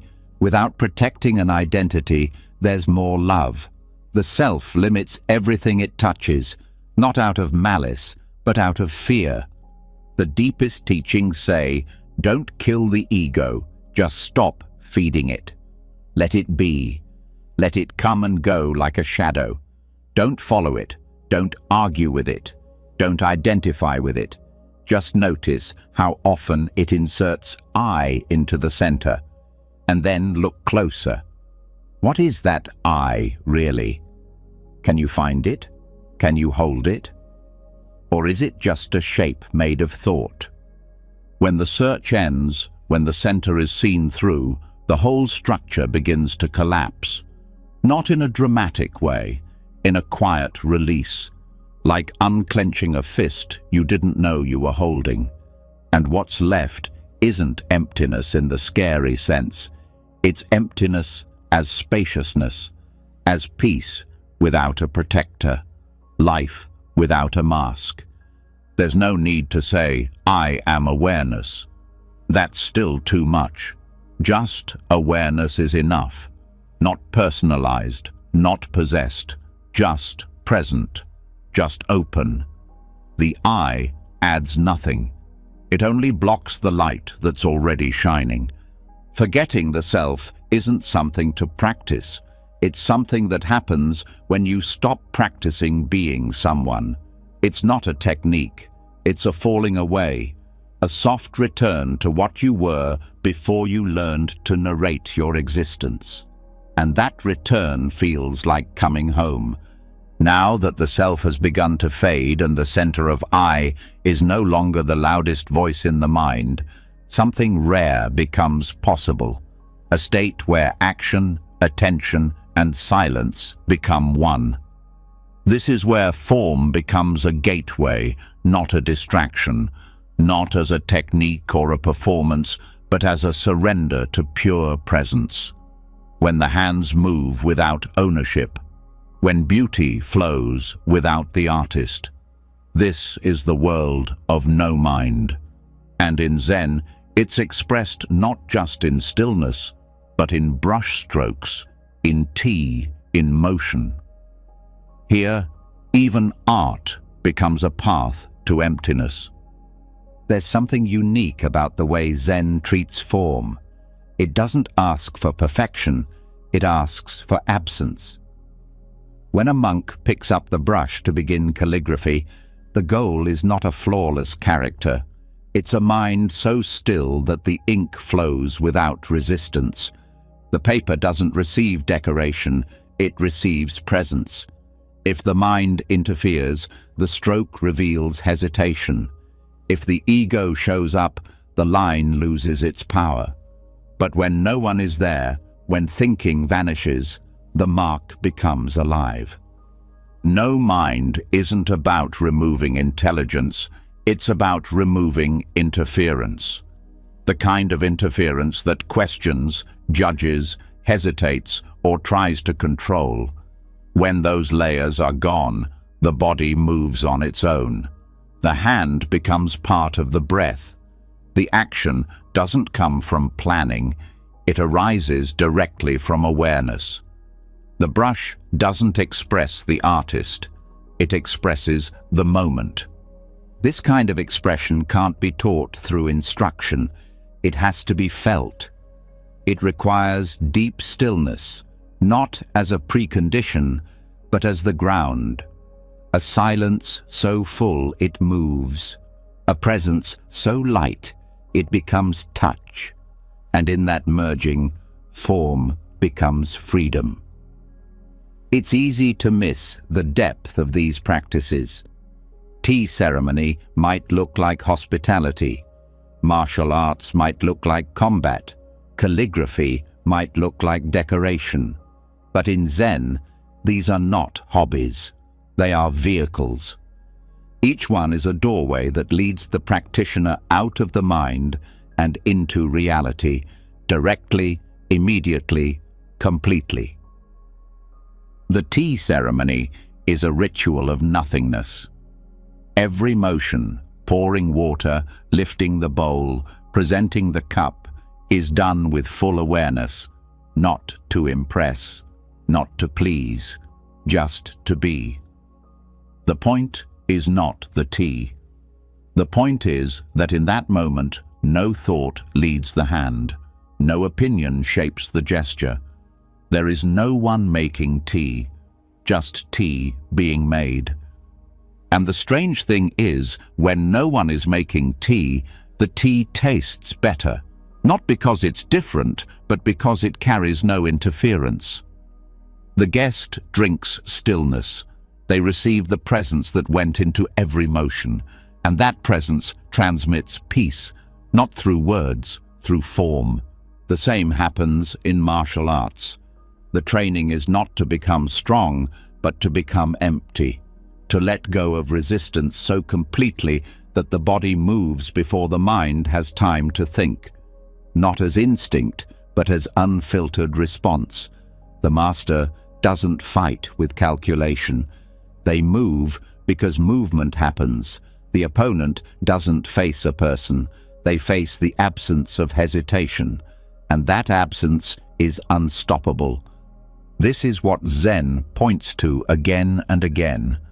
Not a mind that thinks about doing, but a mind that lets doing happen. No mind is not passive. It's active without strain. It's alert without commentary. And when it meets form, the form becomes alive. Calligraphy is perhaps the most naked version of this. One stroke, one chance, no revisions. If the mind interferes, the brush reveals it. If the self appears, the ink stiffens. But when the hand is moved by silence, the line becomes pure energy. It doesn't just look beautiful, it feels true, not as an idea, but as presence.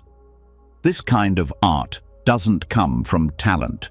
It comes from absence, from being so still that the hand doesn't hesitate, so open that the body becomes a channel, so unself-conscious that the work no longer belongs to anyone.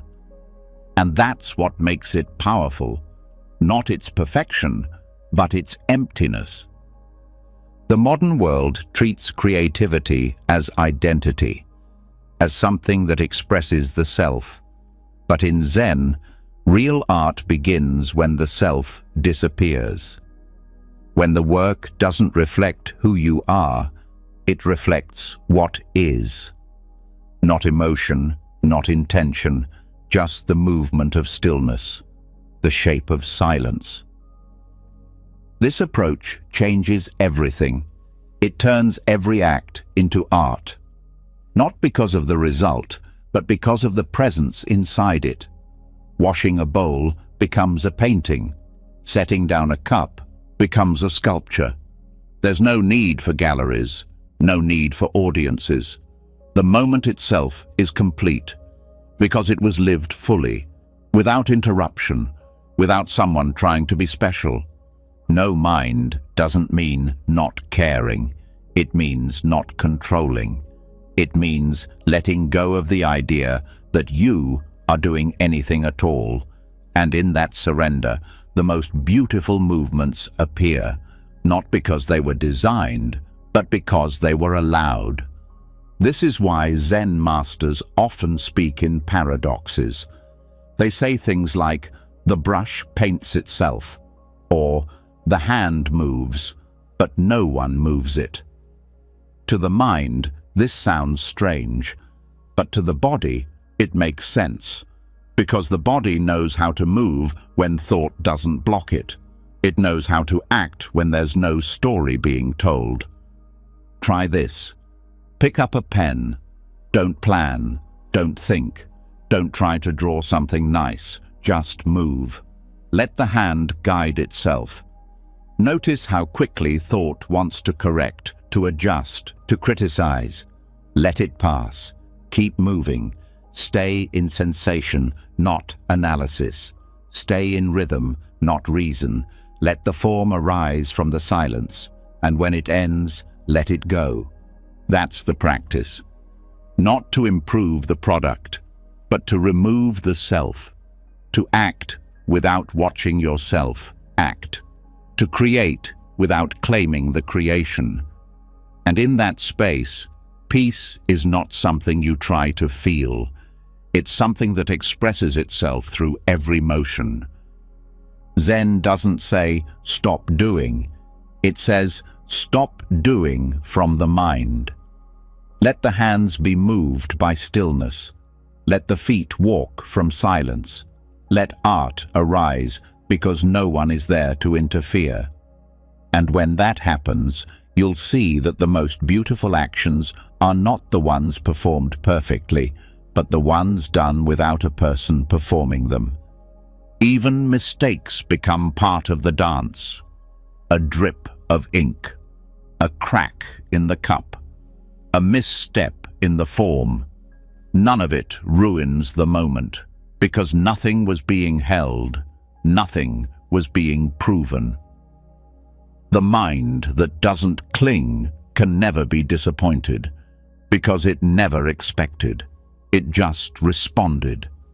And that's what makes Zen art different. It's not about what you make, it's about how you disappear while making it. The more absent the artist, the more alive the art. The more silent the hand, the more powerful the movement. And in that space, the mind empties, not through force, but through expression. Not by avoiding form, but by going so deep into it that no one remains to claim it. Now that the body has begun to express stillness through movement, and action no longer carries the weight of a performer, the space around those actions begins to glow with a quiet power. There is a rhythm in life that most never notice, not just in what is done or said, but in what is not. Every chant has a pause, every breath a gap. Every mantra, no matter how sacred, begins and ends with silence. And it is in that silence, between repetitions, between sounds, where the deepest stillness lives. Most people focus on the mantra itself. The word, the vibration, the repetition. They believe that the sacred power lies in the syllables, and in many ways it does. Sound can cut through thought. It can stabilize attention.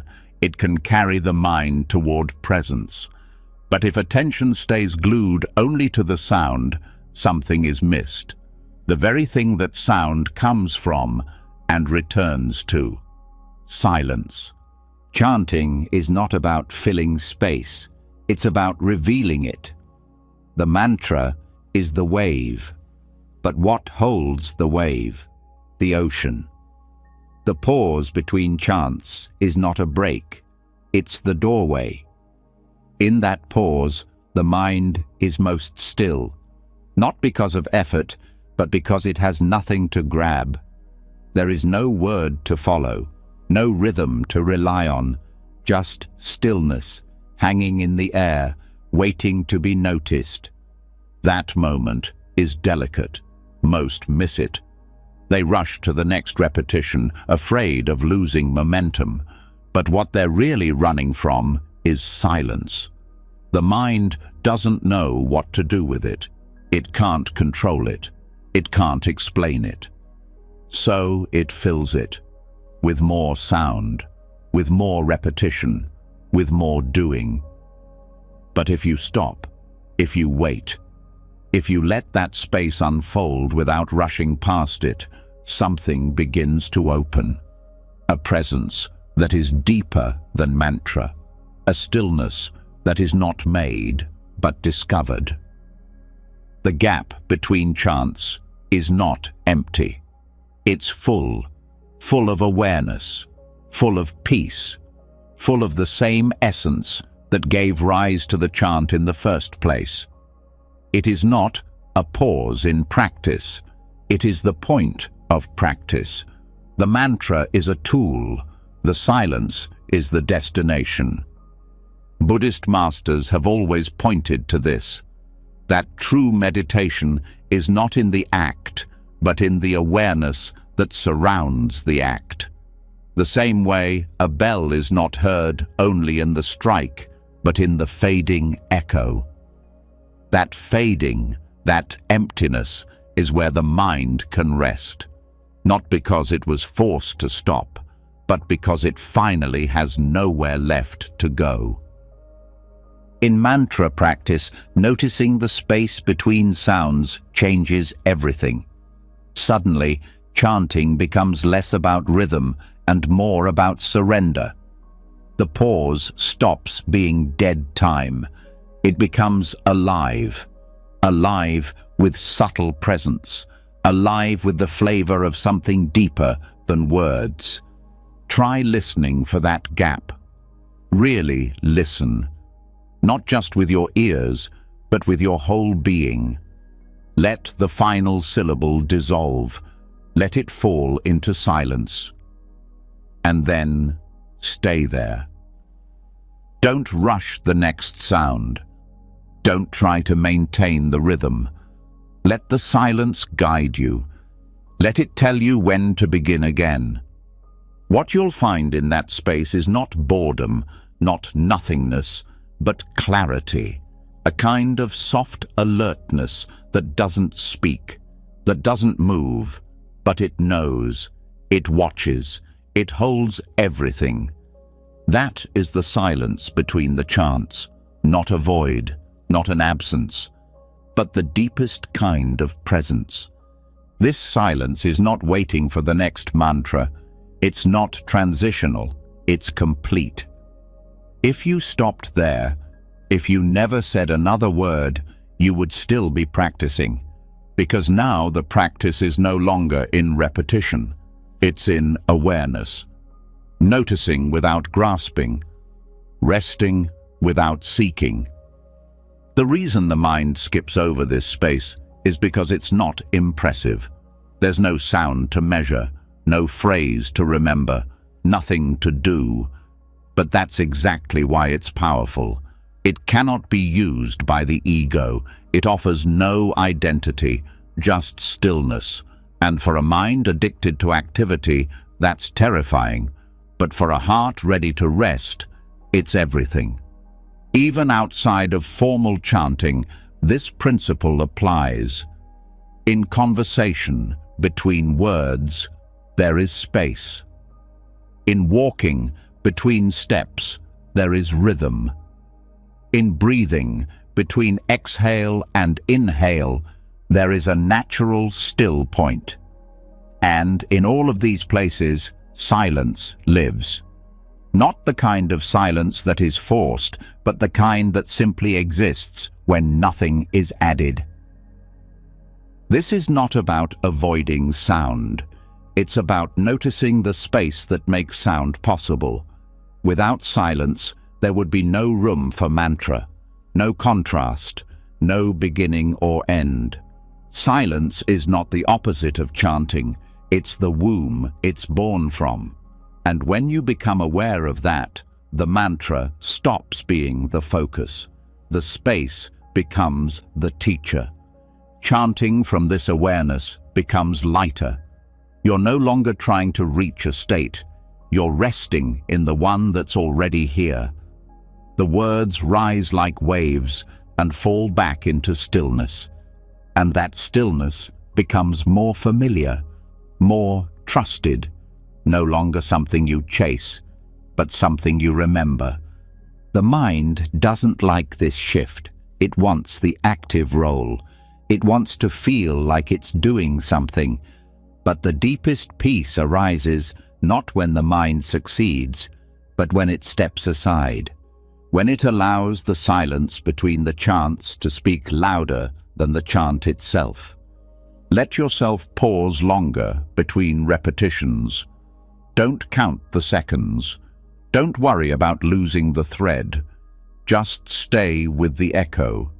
Stay with the stillness. And notice what happens to the body. The breath softens. The chest opens. The forehead smooths. The nervous system begins to remember its original rhythm. One that doesn't rush. One that doesn't panic. This space is healing. Not because it adds anything, but because it takes nothing away. It holds everything as it is. No fixing, no chasing, just presence. And in that holding, tension unwinds, thought slows, identity loosens. You're not trying to reach emptiness, you're being held by it. This is where mantra becomes more than sound. It becomes a bridge, a wave that leads to the shore of stillness. But the wave is not the end. The end is when you step off the boat, when you stop chanting and simply are. Not as a technique, not as a goal, but as natural rest. Many people chant for hours and never enter this space, not because they can't, but because they never stop doing. But the space is always there. It doesn't need hours. It needs attention, willingness to pause, willingness to listen to what has no voice. The gap between chants is a kind of death, a temporary end of sound, a moment without identity. And if you stay with it, if you don't rush the next breath or the next word, you'll begin to feel something deeper than calm. You'll feel yourself disappear. Not in a scary way, in a peaceful one. The one who was chanting is gone. The one who wanted results is gone. What remains is simple, silent, awake. This is why mantra is not just about repetition. It's about rhythm. And in every rhythm, there is rest. If you never pause, it's not music, it's noise. The beauty of mantra is not in its volume, but in its balance, between sound and silence, between doing and being, between self and stillness. Now that you've begun to feel the richness of these gaps, you're not just practicing mantra, you're practicing letting go, of control, of progress, of the need to fill every space. And that letting go will carry into every part of your life. You'll begin to notice pauses where you used to push. You'll hear quiet where you used to hear nothing. Now that the space between sounds has been touched and silence is no longer something to fill, but something to enter, the mind begins to reveal its last defense, movement without reason. Not words, not planning, not even craving, just stirring, like water that never clears because it keeps being shaken. And the more we try to settle it, the worse it gets. Thoughts become cloudy, emotions turn thick, clarity vanishes. But the problem isn't the content, it's the constant movement. What if peace doesn't come from solving what's inside the water, but from not touching it at all? The ancient metaphor is simple: a bowl of water filled with mud. If left alone, the dirt settles, the water clears. But if stirred, even with good intentions, it stays murky. This is the nature of the mind when it's agitated. Thoughts rise, we try to fix them. More thoughts appear. We analyze, we resist, we search for the cause. And with every mental movement, the water stays dark. Not because clarity is far, but because stillness hasn't been allowed to do its job. Stillness is not a tool, it's a condition. Like gravity, it doesn't need belief or effort. It works on its own. But the mind doesn't trust that. It's been trained to do something, always. Even when suffering, it wants to help. So it tightens, it thinks harder, it seeks answers. But what if the most healing thing the mind can do is nothing? Doing nothing is not passivity. It's allowing. It's the absence of manipulation, the gentle refusal to interfere. When the mind is stormy, the instinct is to react, to fix the feeling, to distract from it, to explain it. But each reaction becomes a new ripple. Each analysis is another hand stirring the bowl. The real freedom begins when the stirring stops. This isn't a mental technique, It's a shift in posture. Instead of meeting thought with thought, meet it with space. When emotion rises, don't chase the story. Don't search for meaning. Feel the weight of it, but let it be. Stay with the energy, but don't label it. Just sit, just rest. Let the dust settle. The mind may scream, but this is dangerous. I'll drown in this feeling. I'll stay stuck forever. That's the fear of stillness. But stillness has never drowned anyone. It's not the water that overwhelms, it's the thrashing. When the fight ends, the body floats. When the fixing stops, the peace appears, not as something added, but as something uncovered. Thoughts are natural. They come like wind. They pass like clouds. But what makes them heavy is the belief that they need your attention, the assumption that every thought requires a response, that every emotion needs a solution. But that's just conditioning. Truth doesn't need to be managed. It reveals itself when space is given. This is why meditation is often misunderstood. People think the goal is to stop thought, to push away distraction. But the true practice is to stop interfering, to let the river run without trying to build a dam, to sit by the stream, not jump in and rearrange the current. Try this. Next time your mind is cloudy, don't search for clarity. Don't reach for answers. Sit down, close your eyes, feel the restlessness, and don't move, not physically, not mentally. Don't argue with what's happening, don't analyze it. Just be with it, like sitting beside a friend in silence. Let the thoughts swirl, let the feelings churn, but you stay still. At first, the mind will resist. It will beg for distraction. It will claim urgency. But if you don't follow, if you stay still, something begins to shift. The turbulence loses its power, not because you solved it, but because you stopped feeding it. And slowly, like sediment sinking to the bottom, the mind begins to clear. This is not a one-time event.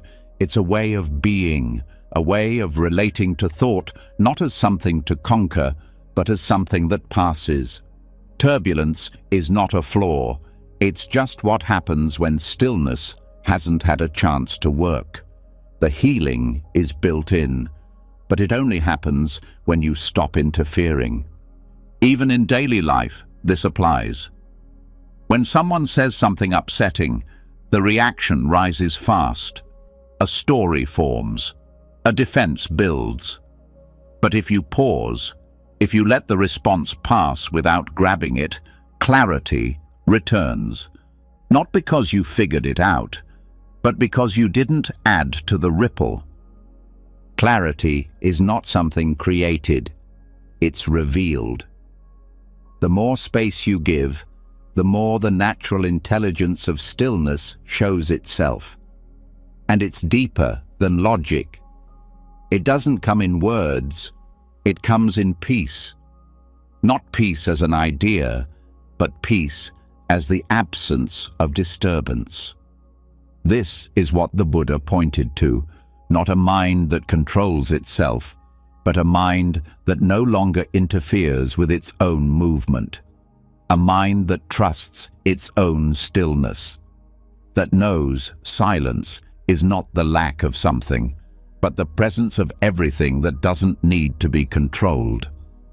When you begin to live this way, a new kind of confidence forms, not based on knowing what to do, but on knowing that you don't have to do anything, that life unfolds, that emotion fades, that confusion resolves, all on its own when given the space. This isn't resignation, it's wisdom. It's the deep recognition that the mind doesn't always need help, that peace isn't on the other side of effort.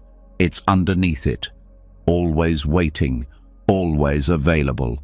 Just one breath, one pause, one moment of non-doing away. Now that the muddy water of thought has begun to settle and peace is no longer something chased but something uncovered, a deeper layer of noise starts to rise to the surface, not in the form of words or emotions, but in the weight of what was. The past, not as an event, but as a story that never stops being told. It echoes in the mind's quiet moments, inserts itself into daily decisions, and keeps reappearing in the way we see ourselves. Memory doesn't just store, it binds. And as long as those bindings remain, the mind can't fully empty. Silence can't stay where the past is still being repeated. The mind believes memory is identity. It ties everything to what came before. This is what I did. This is what happened. This is who I am. And those statements feel safe. They give structure, but they also create walls. A mind full of past stories cannot see clearly. It filters every new moment through old meaning. It projects the past into the present and calls it truth. But it's not truth. It's residue. Buddhism teaches that clinging causes suffering. And one of the deepest forms of clinging is not to people or things, but to memory. Not to what actually happened, but to the version the mind keeps repeating. The event is over, but the mental movie never ends. The same scenes replay, the same feelings are rehearsed, the same blame is assigned, and with every replay, peace slips further away. Letting go of memory doesn't mean forgetting. It means loosening the grip. It means allowing the story to fade instead of feeding it. The past doesn't hurt you. It's the clinging to the past that does. It's the identification, the belief that what happened is who you are, but nothing that happened in time can define what is timeless, and your awareness is timeless. The past lives only in thought. When thought is quiet, memory has nowhere to live. This doesn't mean denying what happened. Pain, loss, mistakes, they're part of human experience. But they don't need to be carried. They don't need to be folded into identity. They don't need to be kept alive through constant mental repetition. The pain was real. But suffering is what happens when pain becomes a story that never ends. Letting go begins with seeing the pattern. Watch how the mind circles old moments. See how it brings up conversations that ended years ago. How it judges you for what you didn't know then. How it punishes you for being human. These thoughts seem automatic, but they stay alive only because they are believed. You don't need to argue with the past. You only need to stop holding it. When a memory arises, let it. Don't follow, don't resist. Let it appear like a bubble in water, and let it pop. No need to grab it. No need to explain it. Let it move through. Memory is not a problem when it's not being possessed. This is what Buddhist letting go practice teaches. To unbind from memory, not with force, but with space. When the memory appears, stay present, stay in sensation, feel the body, feel the breath. Let the image pass like wind. Don't attach, don't react. Just return to now, because now is the only moment that can hold peace. The past cannot be changed, but your relationship to it can be. And when you stop identifying with it, it loses its weight. The voice that used to say, "I was hurt," begins to soften, until it no longer says anything, It simply leaves, and with it, the noise dissolves. This doesn't mean you erase your story. It means you stop living in it. The memory can remain in the background, like an old book on a shelf, but it no longer needs to be opened. It no longer needs to be reread. The shelf remains, but the hands no longer reach for the pages. Most of the mind's noise comes from trying to maintain the past, to protect it, to explain it, to find justice in it. But justice doesn't heal. Presence does. The nervous system doesn't need closure. It needs space. Stillness is more powerful than resolution. You don't need to rewrite the story. You just need to stop rereading it. The ego resists this. It says, but this happened. It matters. And yes, it happened. Yes, it shaped you. But it's not you. You are not what happened. You are the awareness that noticed it, the space it passed through. And that space is still here, untouched, unscarred, silent. Even the most painful memories begin to soften when they're no longer narrated. Not because the pain disappears, but because the clinging does. The pain may still arise, but without the story, it moves like weather. It visits, it leaves, and it doesn't leave behind a wound. Try this. When a painful memory returns, don't brace. Don't analyze. Breathe. Feel the weight of it in the body. Stay with that, not with the images, not with the voice, but with the energy. Let the memory be seen as a sensation, not a fact. Don't ask why it's here. Don't try to fix it. Just let it pass. This is the practice of unbinding, not erasing, not suppressing, just no longer fueling. When the mind is no longer rewarded for replaying, it stops replaying. Like a flame without air, it goes out on its own.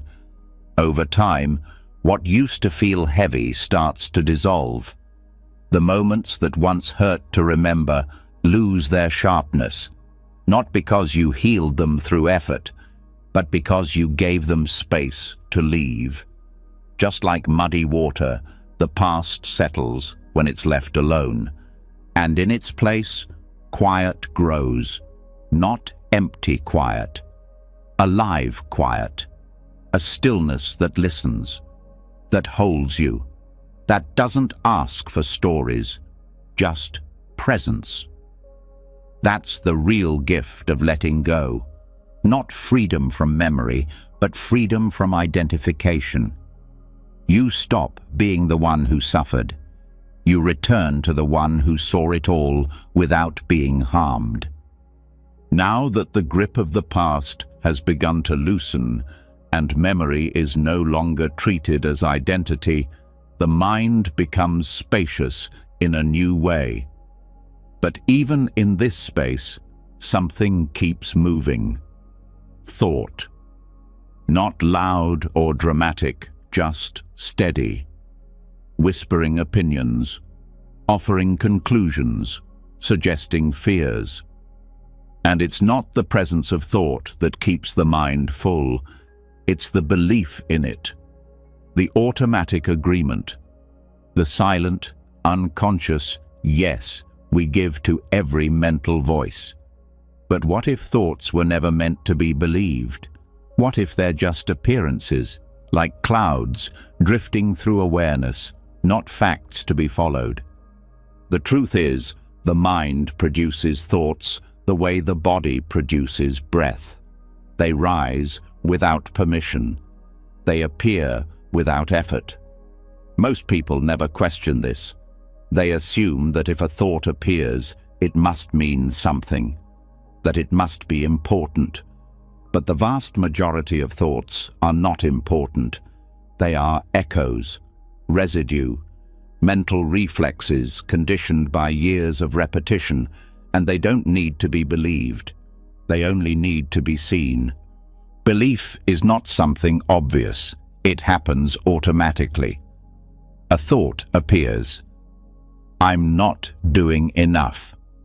And before you even know it, your body tightens, your breath shortens, your chest contracts, not because of the thought itself, but because you believed it, without challenge, without awareness. That belief became suffering, not the thought. Watching a thought without following it changes everything. It doesn't require suppression. It doesn't require fighting. It requires a shift in relationship. You become the witness, not the participant. You observe without reacting, without agreeing, without adding more noise. Buddhist practice has always emphasized this, that liberation comes not from perfect thoughts, but from seeing thoughts as they are, just thoughts, not truths, not evidence, not instruction, just passing mental events, like wind through an open window. You don't have to close the window, you just stop chasing the wind. This doesn't mean you try to make the mind silent. It means you stop mistaking its noise for guidance. The mind can speak, it can even shout, but it loses power when you stop nodding to every word, when you see the thought and choose not to follow. This takes practice, because the habit of belief is old. A thought about failure feels like identity. A judgment feels like reality. But if you stay with it, if you pause before responding, you start to see the gap, the moment between thought and belief. And in that gap, freedom lives. Try this. When a thought appears, name it silently, not its content, but its category. Planning, judging, worrying. This helps create space. It reminds you that the thought is a type, not a truth. Then let it pass, like noticing a car drive by. You saw it, you didn't get in. This skill changes the way you live. Instead of reacting to every mental suggestion, you begin to choose, not from control, but from awareness. Not because you mastered the mind, but because you stopped believing everything it said. Thoughts often carry emotion. They don't respect me. I'm not enough. These lines carry pain not because they're true, but because they're believed. The pain is not in the thought, it's in the agreement, the automatic yes that turns thought into suffering. But when you stay rooted in awareness, thought becomes light, not heavy, not dangerous. It floats through, it doesn't grab, it doesn't stick. Even painful thoughts begin to pass, not because they were solved, but because they were not held. The less you believe your thoughts, the quieter the mind becomes, not by force, but by disinterest. The thoughts may still appear, but without belief, they don't grow. They don't feed on attention. They simply rise, flicker, and fall. This is where inner spaciousness begins, not in having no thoughts, but in having no loyalty to them, no attachment, no identification. The thoughts become weather, and you are the sky, untouched, ever present, clear. Sometimes the mind will test this. A strong thought will arise. This is urgent. This can't wait. And the body will tighten again. That's the pull of belief. But pause, wait, ask, is this true? Not as a mantra, but as an honest check. Is it a fact or just a familiar voice? Most thoughts are not original. They are recycled, repeated thousands of times, and yet each time they feel new, because they're believed again. But if you begin to see the pattern, belief weakens. You start to recognize the thought without falling into it. Ah, this is the old fear again. There's that story of not being enough, and you let it pass, not with effort, but with space. There is no need to silence the mind, only to step out of its echo. Thoughts will rise. Let them. Thoughts will speak. Hear them, but don't answer. Don't debate. Don't grab. Just let the show play without becoming an actor in it. This is where deep peace grows, a kind of stillness that exists not because thought is gone, but because belief is gone. You no longer confuse mental noise with truth. You no longer chase shadows. You sit, you see, you stay open, and in that openness, life changes. Not dramatically, not loudly, but gently. You stop reacting to every emotion. You stop defending every opinion. You stop performing for every imagined audience. Because the voice that demanded all that, it was just a thought. And now it's no longer believed. Over time, the mind starts to settle, not because it was tamed, but because it was met with stillness. Thought begins to respect space. It doesn't push as hard, it doesn't scream as loud, because it no longer gets rewarded with attention. And when it does push, when the thoughts feel overwhelming, you remember the truth, that nothing the mind says is you, that no belief is required, that awareness doesn't need to explain itself, it just sees, and that seeing without belief is freedom. Now that thought no longer has to be believed, and the mind has begun to loosen its grip on internal dialogue. A new layer of tension quietly reveals itself, less obvious, more subtle, but just as binding. The need to get it right. The invisible pressure to be calm enough, focused enough, spiritual enough. It's not loud. It wears the face of sincerity. It hides behind discipline. But underneath it is fear, not of failure, but of being imperfect in the one thing that was supposed to bring peace. And that fear, when left unseen, becomes the very noise that the practice was meant to dissolve. This is the paradox. The mind sets out on a path to find stillness, and somewhere along the way, it turns the path into a performance. Meditation becomes a test, silence becomes a benchmark, insight becomes a trophy, and the mind, even as it bows, quietly asks, "Am I doing this right?" That question, repeated over and over in different forms, becomes its own form of agitation, a kind of spiritual perfectionism that never allows the heart to rest. In Buddhism, this tendency is known. It is spoken of not with judgment, but with compassion, because the desire to get it right comes from pain. The longing to be free turns into a hunger to perform freedom.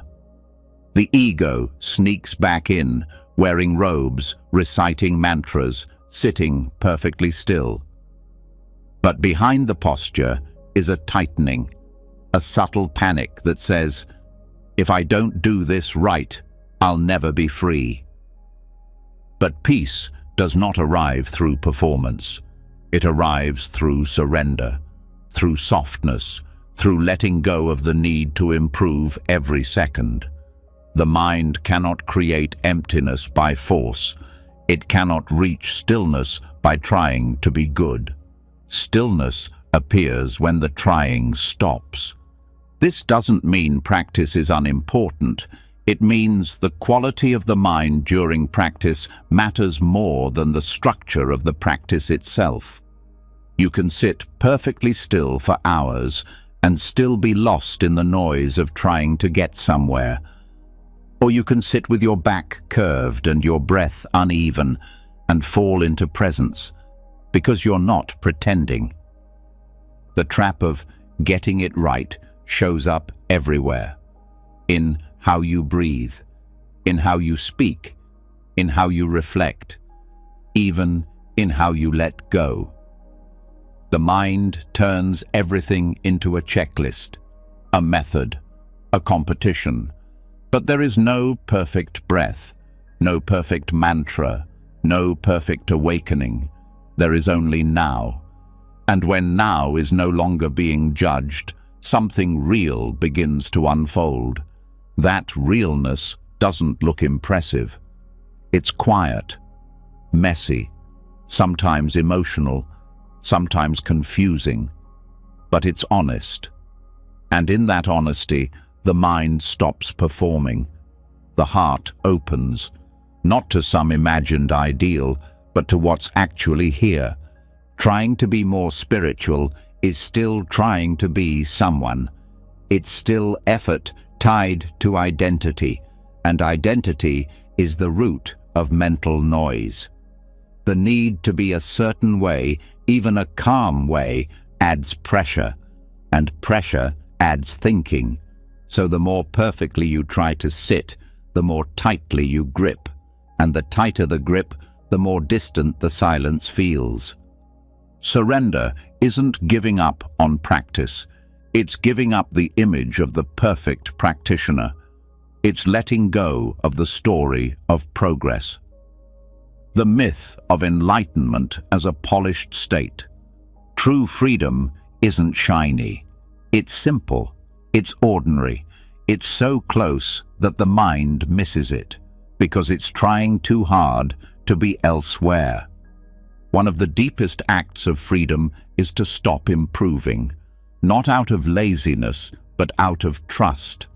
Trust that you are already held. That awareness is already here, that you don't have to earn peace. You only have to stop reaching for it like a prize. The need to get it right also shows up in how we judge our thoughts. I shouldn't be thinking this. I should be more detached. But the thought is not the problem. The judgment is. It adds a second layer of tension, a second layer of resistance, and resistance is noise. The moment you stop judging the moment softens. It doesn't become perfect. It becomes open, and openness is what allows silence to return, not because you made it happen, but because you stopped interfering.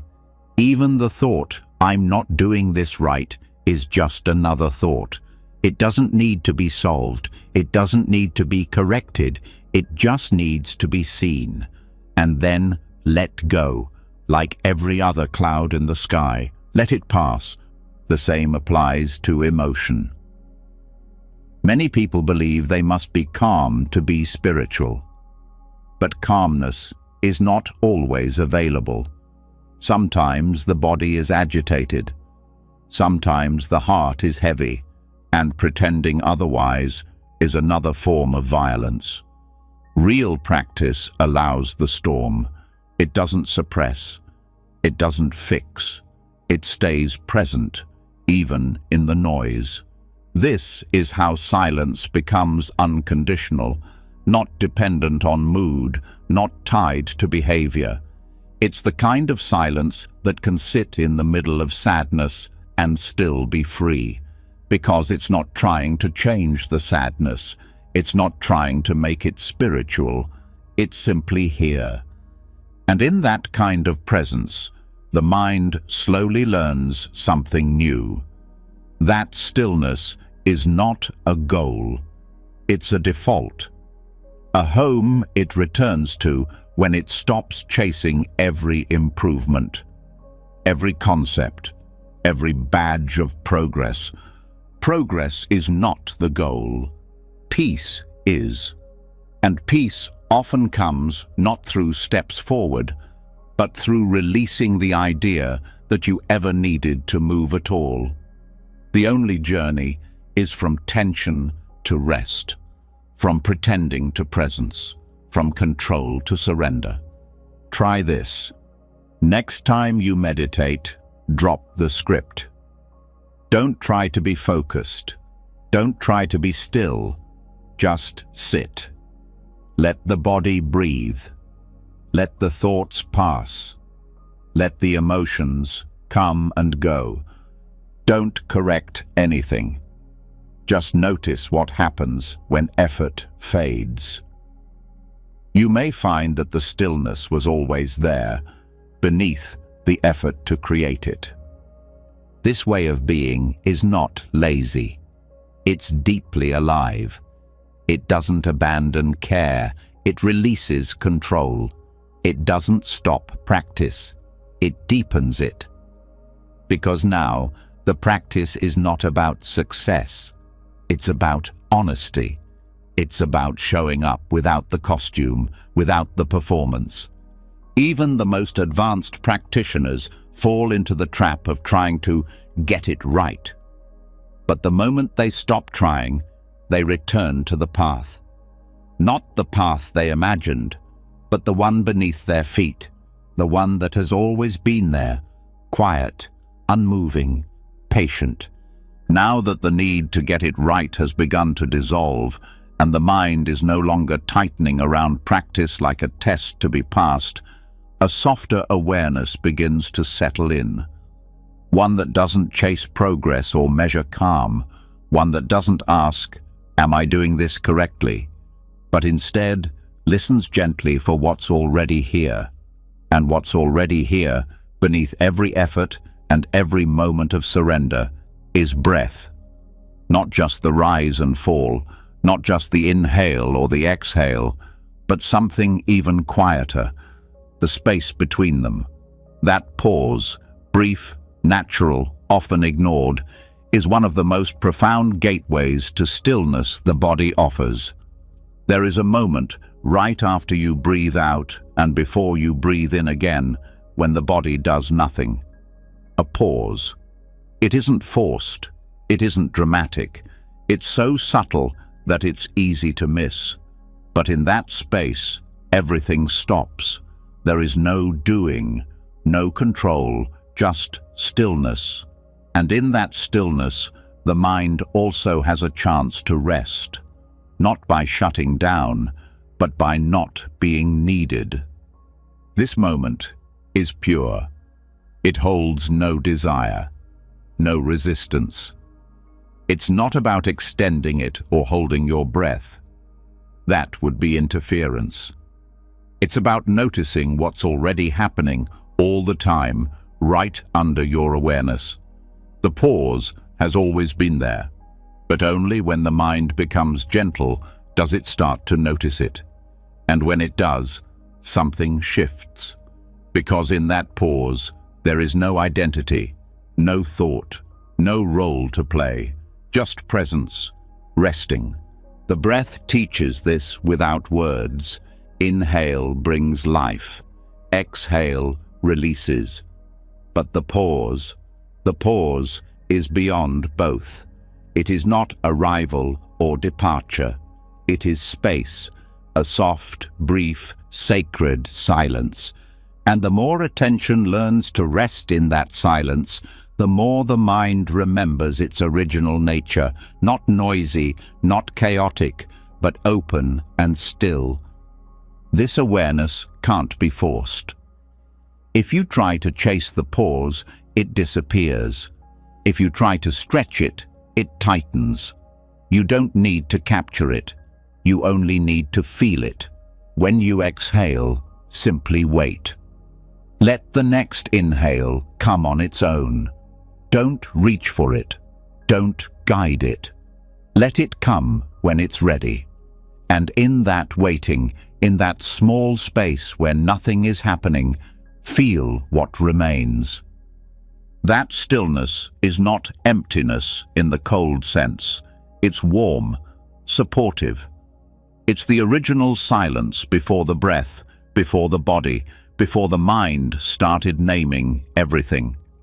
And because it comes without effort, it brings a deep kind of rest, the kind that thinking can't give, the kind that trying only disturbs. People often look for peace in what they can do, in what they can change. But the deepest peace isn't found in doing. It's found in noticing what doesn't need to change. The pause between breaths doesn't need improvement. It's already perfect. It's already full. It doesn't perform. It simply exists. And when you rest there, even for a moment, you begin to feel how little the mind needs to do in order to be at peace.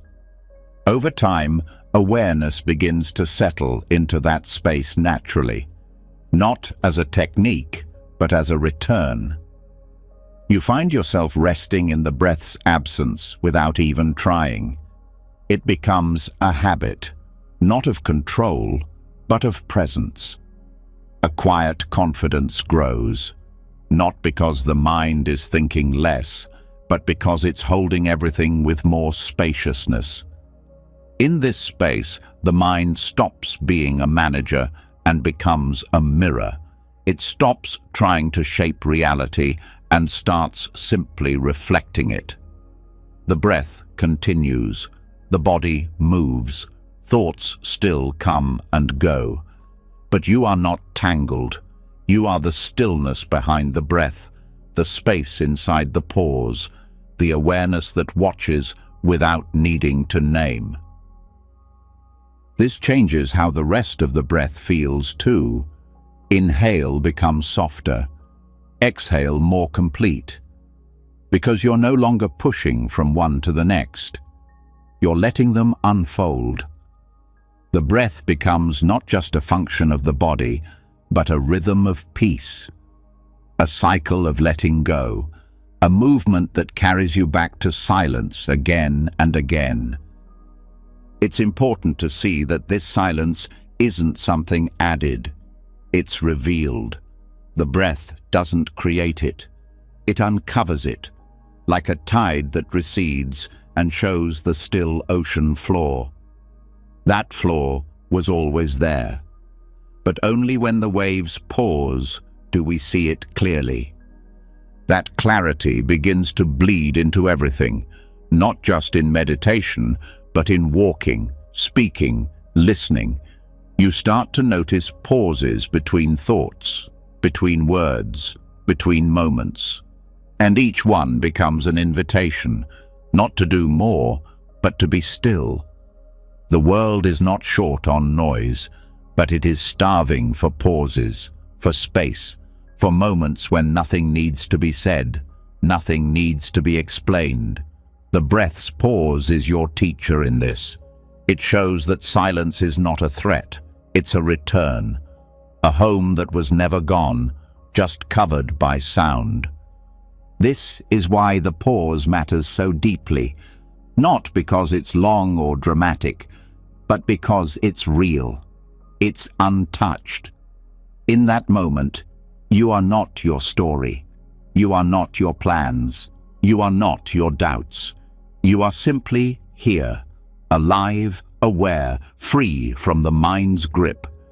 Let yourself rest in that more often, not by force, but by invitation. When you exhale, feel what's left behind. Don't rush to inhale. Wait. Trust. Let the breath return on its own. And while it does, feel the ground of being that never left you. Feel how, in that pause, nothing is missing. You might start to notice that peace is not an experience. It's a background, one that is always here, revealed most clearly in the absence of activity, in the space between one thing and another. The pause is not a gap between breaths. It is the breath's source, its silence, its soul.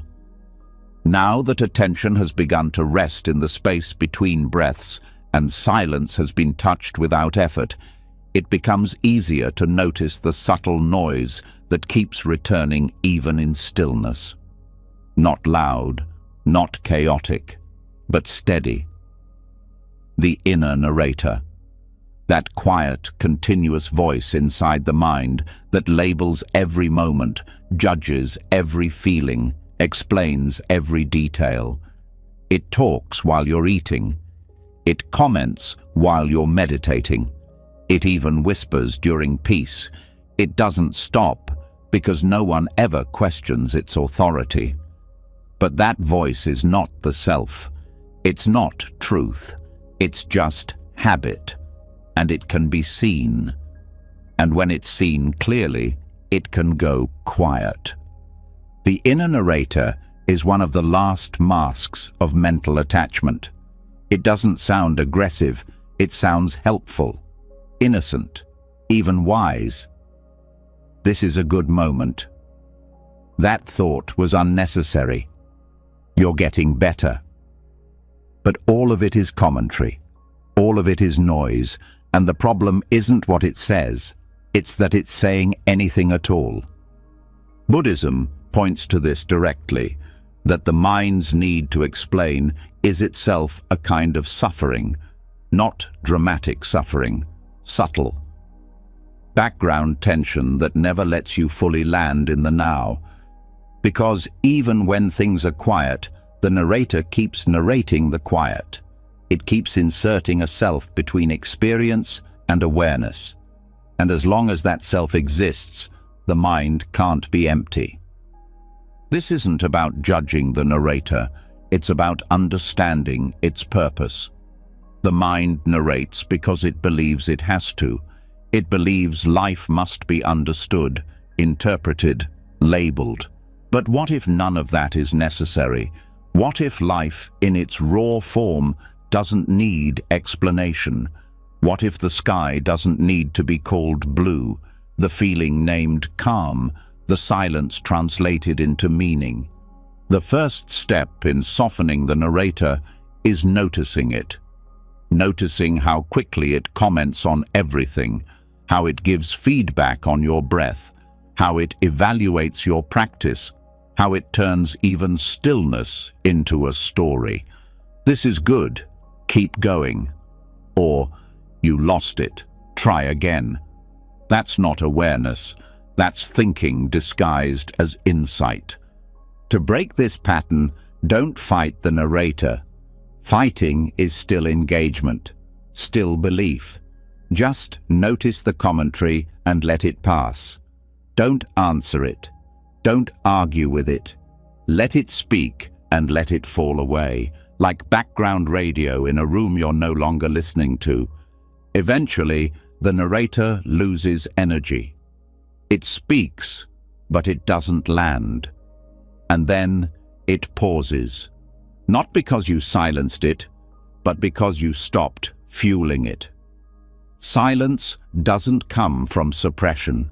It comes from disinterest, from letting go of the belief that commentary is necessary.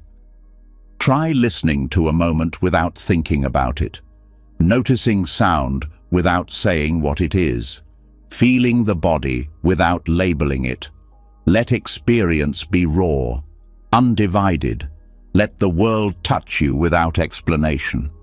This is not blankness, it's presence. It's what happens when the filter of interpretation drops. The narrator often returns through identity. I'm doing well. I should be further along. That's the ego pulling strings. It keeps the commentary alive by making it personal. But the moment you stop believing the commentary refers to a real self, it starts to dissolve, because it has no anchor, no one to speak to. One powerful practice is to sit with sound. Let it rise and fall without naming it. A bird, a truck, a breath. Let them all pass like vibrations, not objects. No narrative, no identification, just waves of sensation. When the narrator tries to step in, that's a dog barking. Notice it and let it pass too. You don't need to say what you hear to experience it. The same applies to emotion. Feel sadness without calling it sadness. Don't narrate its meaning. Don't measure its depth. Just stay with the sensation. Let it rise. Let it fall. The moment you name it, you create distance. But if you remain with the raw feeling, the narrator has no role to play. This is what makes the practice so powerful. You're not removing anything. You're just no longer dividing the moment with words. You're no longer carving the world into pieces. And in that unity, the mind becomes quiet, not because it was forced, but because it was no longer needed. When narration stops, something unexpected appears, a kind of intimacy. You begin to feel life without buffer. Sound is crisper, light is softer, breath is deeper. Everything becomes more real, not less. Not because the world changed, but because you're finally meeting it without commentary. It can be disorienting at first. Silence feels strange. The mind feels empty, and the narrator says, "Something's wrong. This is too quiet." That's just another comment. Let it go. Don't fear the silence. Let it grow. Let it show you what's underneath all the mental noise. Not just stillness, but freedom. Not absence, but peace. Buddhism offers techniques to help this process. One is noticing the second arrow. The first arrow is the sensation, the raw experience. The second is the story the narrator tells about it. That hurt. I shouldn't feel this. Drop the second arrow. Stay with the first. No analysis, no feedback. Just sensation. Another method is using gaps in daily life. Between one task and another, pause, breathe. Notice the moment before the mind speaks. Rest there. Extend that gap. Let it become natural, a new rhythm, where narration loses its urgency and presence takes its place. The goal is not to become thoughtless. It's to become unbound, to let thought arise and fall without wrapping it in story, without making it mean something about you, without using it to decorate experience. Life doesn't need a narrator. It only needs awareness. And when narration returns, and it will, meet it gently. Don't scold it. Don't cling to it. Just say, "There you are," and let it go, like seeing an old habit walk by. Familiar, but no longer in charge, no longer needed. Now the mind begins to settle into something deeper. It no longer organizes the world with words. It no longer explains every sensation. It just rests, not in blankness, but in presence, in being. Now that the inner narrator has begun to quiet, and the need to interpret every experience has been exposed for what it is, a reflex, not a necessity, the mind begins to taste a silence that doesn't depend on understanding. But something still lingers, a quieter craving, the need for meaning, not loud, not obsessive, but always present in the background, as if every breath, every pause, every moment must justify itself, must be useful, must have a reason, and that subtle need becomes a weight. It turns life into a search. It makes silence feel like emptiness. But silence is not empty. It's full, and not every moment needs to mean something for it to be sacred. The mind is addicted to meaning. It wants to extract value from everything, to turn stillness into progress, to turn rest into insight. Even spiritual practice becomes another project. What did I learn from this? What's the deeper truth here? How does this help me grow? But these questions, repeated often enough, become noise. Because not everything needs to teach. Not everything needs to serve a purpose. Some moments are whole simply because they exist. This is difficult for the thinking mind to accept. It believes life should be a series of steps, Every step must lead somewhere, but presence is not a staircase. It's the ground, and standing still on that ground is not failure, it's freedom. A moment of wind on the skin doesn't need to be inspiring. A breath doesn't need to be profound. A pause doesn't need a lesson. And when the mind stops demanding meaning, peace floods in. Not because something new was found, but because something old was released. This is the sacred uselessness the teachings speak of. A state where the moment is allowed to be itself, free from the pressure to explain, to improve, to produce. In this space, the heart begins to relax, the mind stops measuring, and the present is no longer a tool, it's a home. Buddhism never demands that life always be useful. In fact, it points to the opposite, that the deepest truths arise when we stop chasing them, that the most nourishing peace comes when we stop needing to achieve. Meditation itself is an act of sacred uselessness. You sit, you breathe, and nothing needs to happen, and that nothing is enough. The compulsion to understand everything creates mental clutter, because understanding is not always available. Some feelings have no name. Some moments resist explanation. Some experiences don't carry lessons. And trying to find meaning where there is none only makes the silence feel broken. But silence doesn't need to speak. It doesn't need to validate itself. It doesn't need to give you something in return. It gives by being. And when the mind stops asking, "Why is this here?" it begins to rest in what's here, and what's here is always enough. This shift is subtle but powerful. It turns the ordinary into the sacred, not because of what it means, but because it's seen without interference. A tree is no longer a metaphor, it's just a tree. The sound of rain is no longer symbolic, it's just sound. And in that rawness, something deeper is touched. Not knowledge, not wisdom, but presence.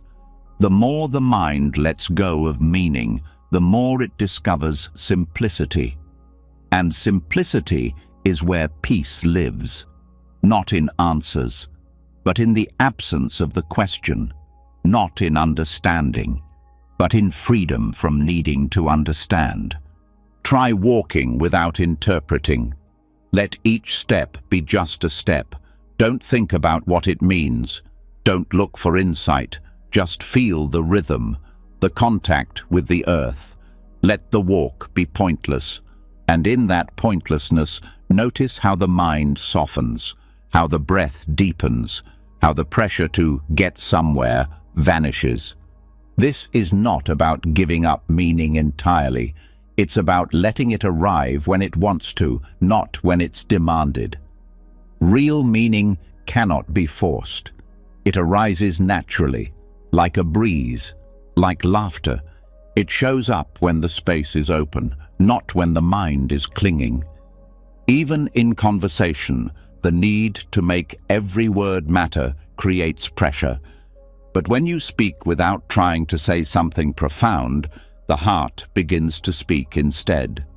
And when you listen without trying to decode, the other person becomes more than their words.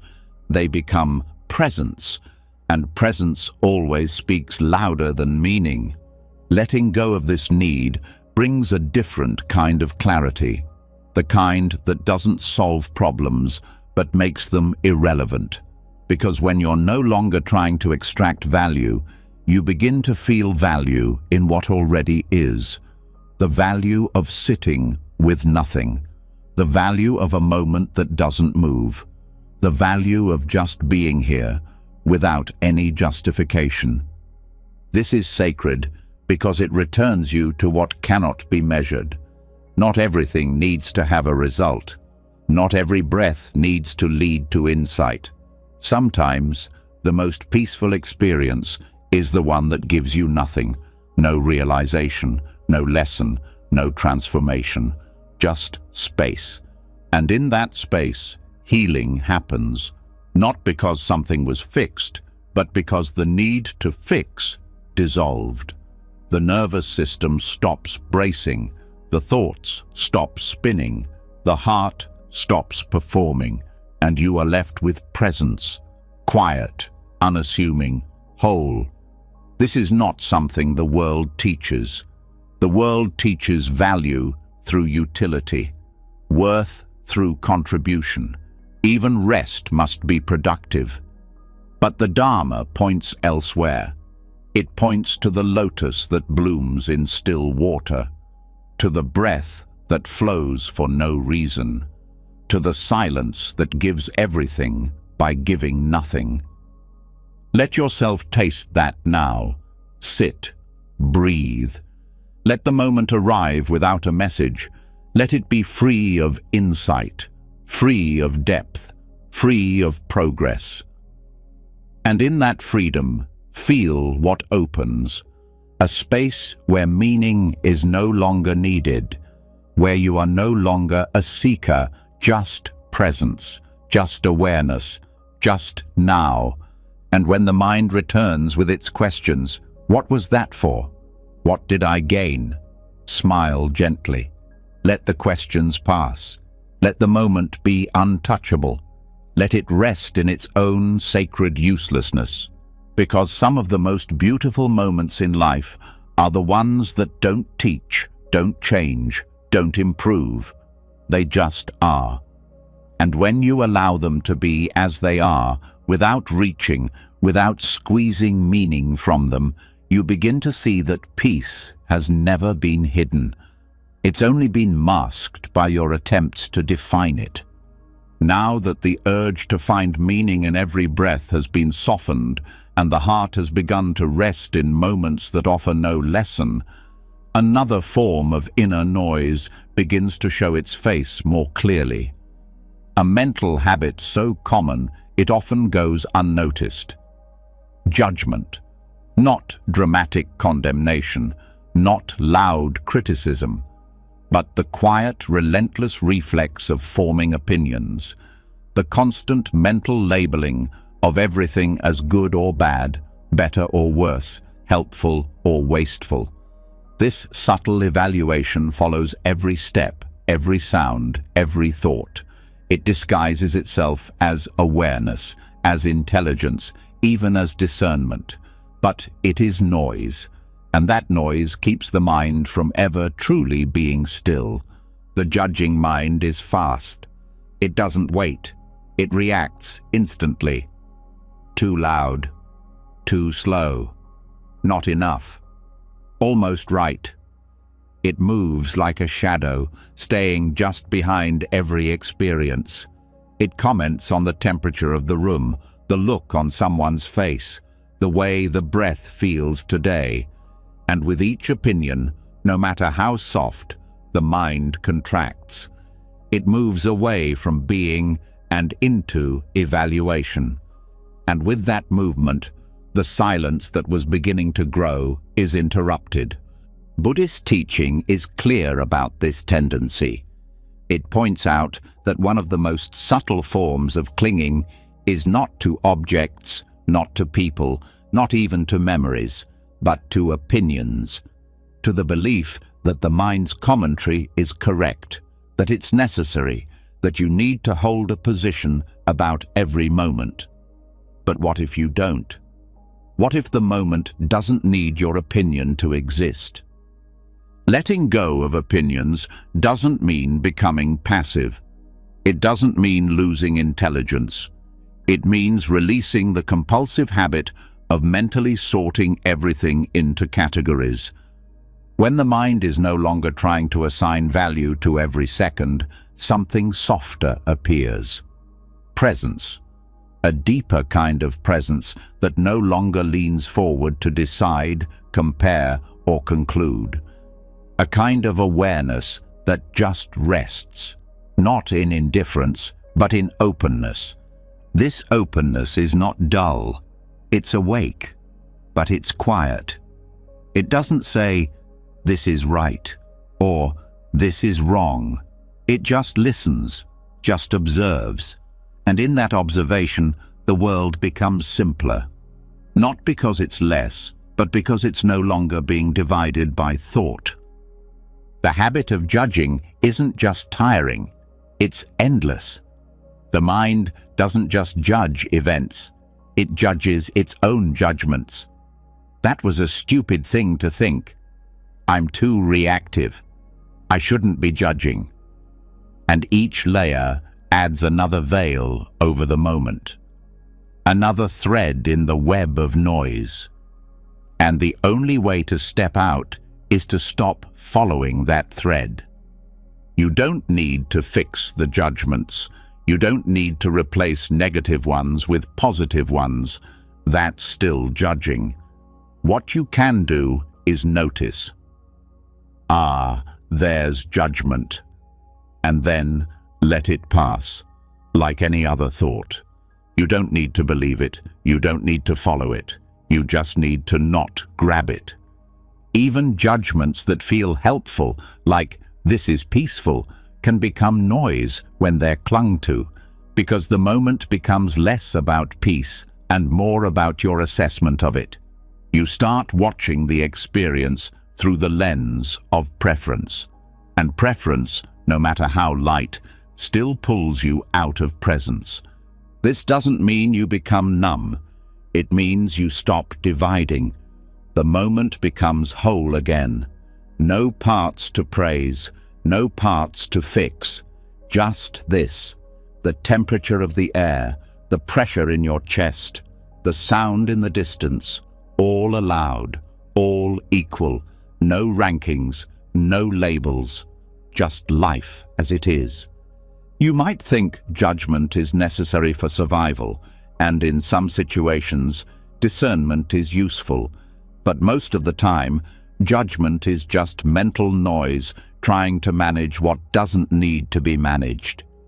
You don't need to have an opinion about every sound, every glance, every breath. You can just be here without wrapping it in commentary. Try this now. Wherever you are, listen to the sounds around you. Notice how the mind immediately forms opinions. Too quiet. That's annoying. I like this one. Then pause. Let the judgments rise and let them fall. Don't stop them, but don't feed them. Let sound be sound. Let sensation be sensation. Let the moment be free of conclusion. This is the death of opinion, not through suppression, but through disinterest, through letting go of the belief that your mental stance matters. It doesn't. The bird still sings. The wind still moves. The breath still flows. Without your opinion, the world continues, and you begin to feel lighter, because opinion is weight. It turns awareness into pressure. It turns freedom into strategy.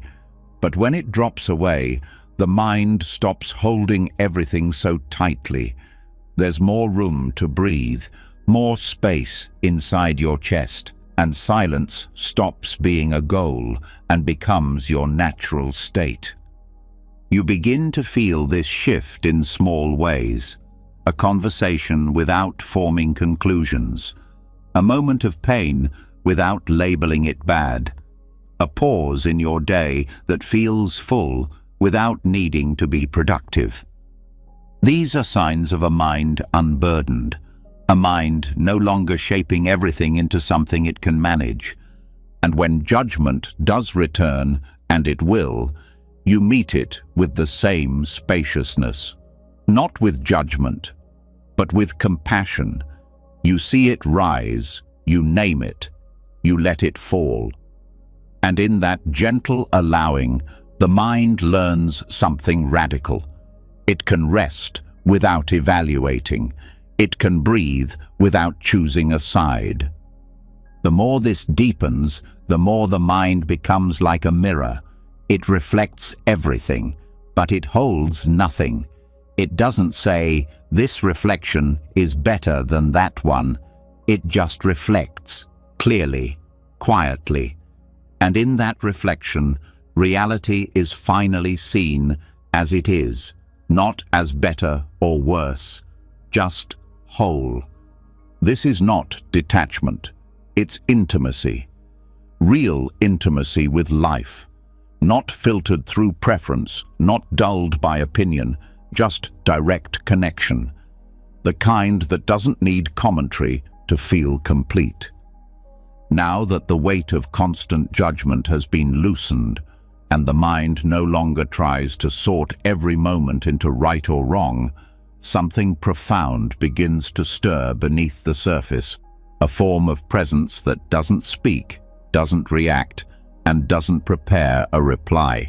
It listens, but not the way most people listen, not with filters, not with preparation, not with agreement or disagreement, just listening, fully, deeply, without thinking.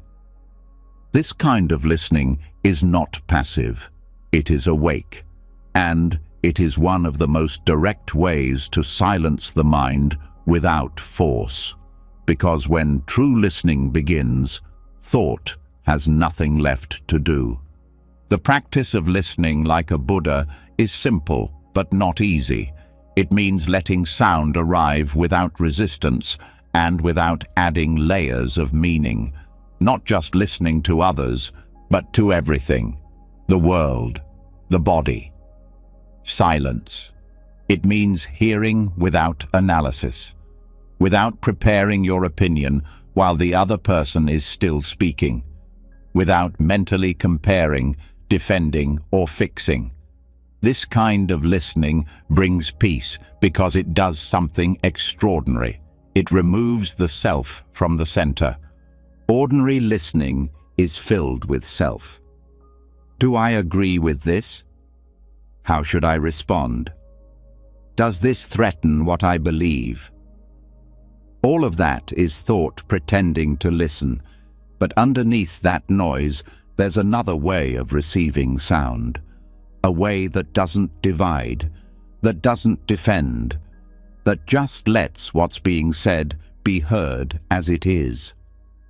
In Buddhist teachings, this is called bare attention. It means allowing the moment to register in your awareness without changing it. Hearing a sound and not calling it pleasant or unpleasant. Listening to a voice and not deciding whether it's right or wrong, just letting it be sound. Vibrations, expressions, without any mental hand reaching to catch and shape them.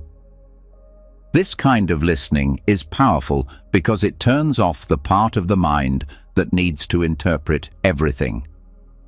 It's not that thought disappears completely. It's that thought no longer holds the front of the stage. It becomes background. The mind learns to open like a window, not like a judge's bench. You can feel this shift in the body. Regular listening creates tension.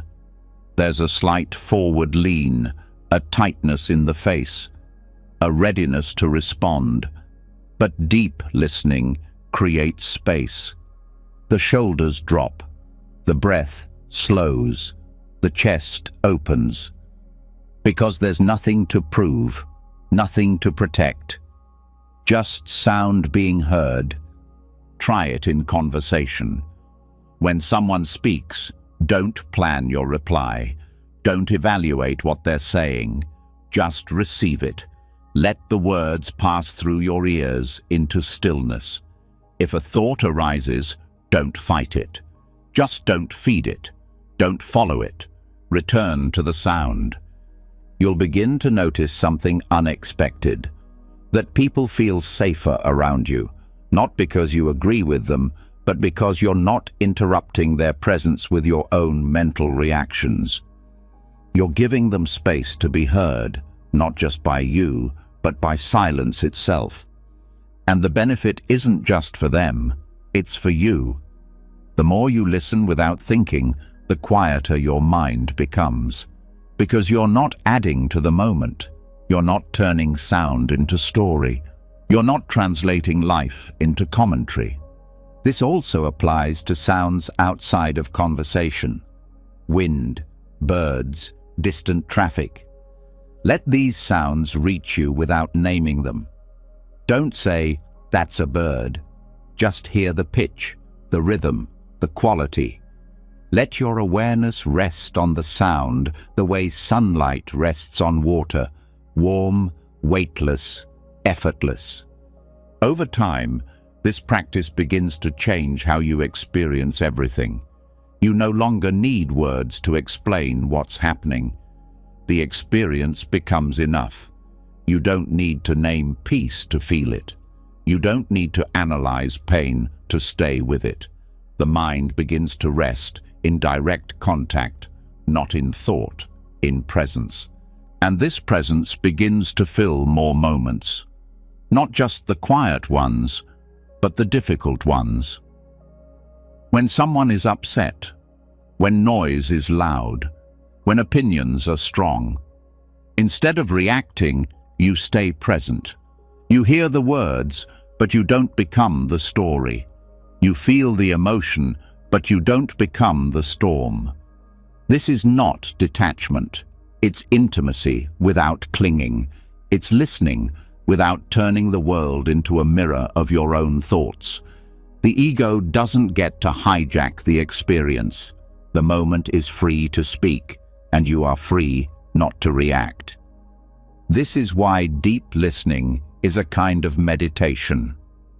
It stills the mind without effort. It silences the self by dissolving its role. Because when you're really listening, there's no time to be someone, no time to perform, just awareness, open and alert.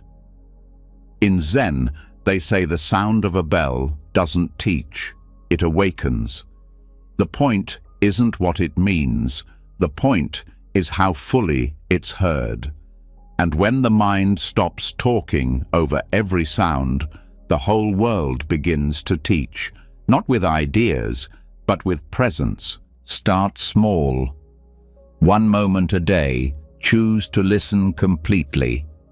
To your breath, to a friend, to a random sound. Let it be your teacher, not in what it says, but in how it returns you to this moment, raw and untouched. And when the habit to think returns, as it will, meet it softly. Notice it.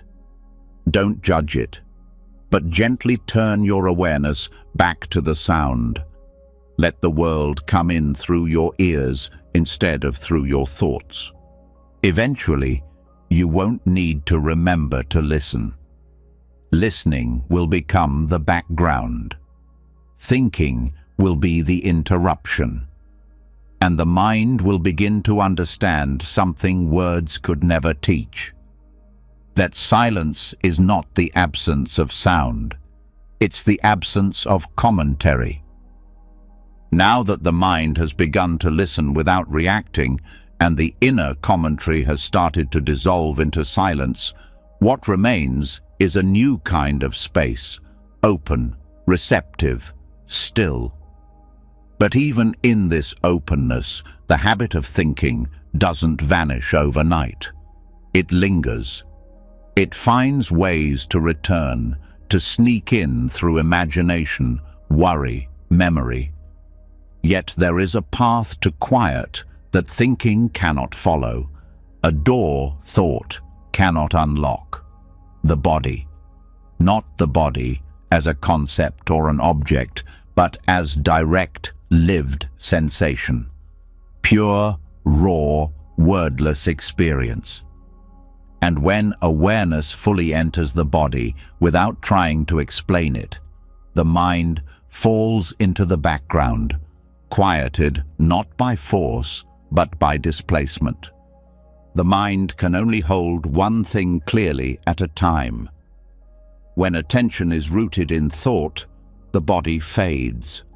But when attention returns to the body, not as something to label or control, but as something to feel.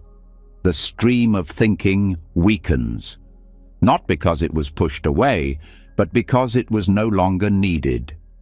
Awareness only has so much energy, and when that energy flows into sensation, the fuel that thoughts survive on runs out. This is the hidden power of embodiment, not just as a practice for health, but as a doorway to silence. Because the body does not think in language, it doesn't analyze, it doesn't judge, it experiences fully, instantly. And when you begin to experience alongside it rather than above it in your thoughts, the experience of peace deepens. This kind of embodiment is not about technique. It's not about scanning or relaxing or fixing posture. It's about coming home, letting attention drop out of the head and settle into the feet, the chest, the fingertips, the curve of your spine, the rise and fall of your belly. No explanation, no naming, just pure, unfiltered presence. Try sitting right now and shifting your awareness from what you're thinking to what you're physically feeling. Not what you think about the feeling, but the direct texture of it, the temperature of your hands, the subtle hum in your legs, the pull of gravity on your shoulders. And notice what happens to thought, not immediately, but gradually. It softens, it fades, it becomes like background static instead of the center of attention. This is not suppression. It's redirection. Thought is not being fought. It's being left behind, not ignored, but bypassed. Because your attention is now fully occupied by something deeper, something older, something closer to reality than any thought can ever be. In Buddhism, this is often called mindfulness of the body. But that word, mindfulness, can sometimes mislead, because this isn't about mindful thinking. It's about being so present in the body that the mind finally gets to rest, so completely inside the rhythm of breathing that thought forgets to interfere. This form of awareness is not distant. It doesn't watch from above. It doesn't float. It roots. It grounds. It spreads from the soles of your feet into the bones of your spine, from the breath in your lungs to the beat in your chest. This isn't mystical, it's practical. The most direct way to unplug from overthinking is to plug into sensation, and the more you rest in the body without trying to use it, the more the body reveals itself as alive, as intelligent, as naturally still. You begin to feel the pulse of presence, not as an idea, but as a vibration. A hum that doesn't ask questions, that doesn't need answers, that just is. This kind of embodiment brings a humility to practice, because the body doesn't care how spiritual you are. It doesn't ask whether you're enlightened. It only asks that you show up, that you feel, that you let go of trying to understand and finally allow yourself to be. When you're in the body fully, the mind stops narrating, because there's no space left for commentary, and the stillness you were chasing begins to reveal itself as the natural state of being that was always there, hidden behind a wall of thoughts you didn't even realize you were listening to. You start to walk differently, not trying to walk better, just more aware. Your steps slow, your muscles soften, the ground feels more real, because your attention is now in your feet, not your plans. You're no longer walking to get somewhere, you're walking to feel the act of walking. Even eating becomes different. The taste, the texture, the warmth. When the mind isn't analyzing every bite, The food becomes more alive, more satisfying, not because it changed, but because your relationship with the moment did. And when pain arises, which it will, you stay with it, not to fix it, not to name it, just to feel it. Let it burn, let it pulse, let it speak through sensation instead of thought, and notice how it changes, how it moves, how it dissolves without your intervention. The body knows how to release. It just needs the mind to get out of the way. Over time, you begin to feel that the body itself is a temple of silence. Not because it's always comfortable, but because it doesn't talk, it doesn't spin, it doesn't divide the world into concepts. It just feels. And that feeling, when met fully, becomes the end of mental noise. This is why monks sweep floors slowly, why they eat in silence, why they walk without distraction. Not because those actions are holy, but because they keep awareness in the body, because every action becomes a meditation when it's embodied, when it's lived, not just thought about.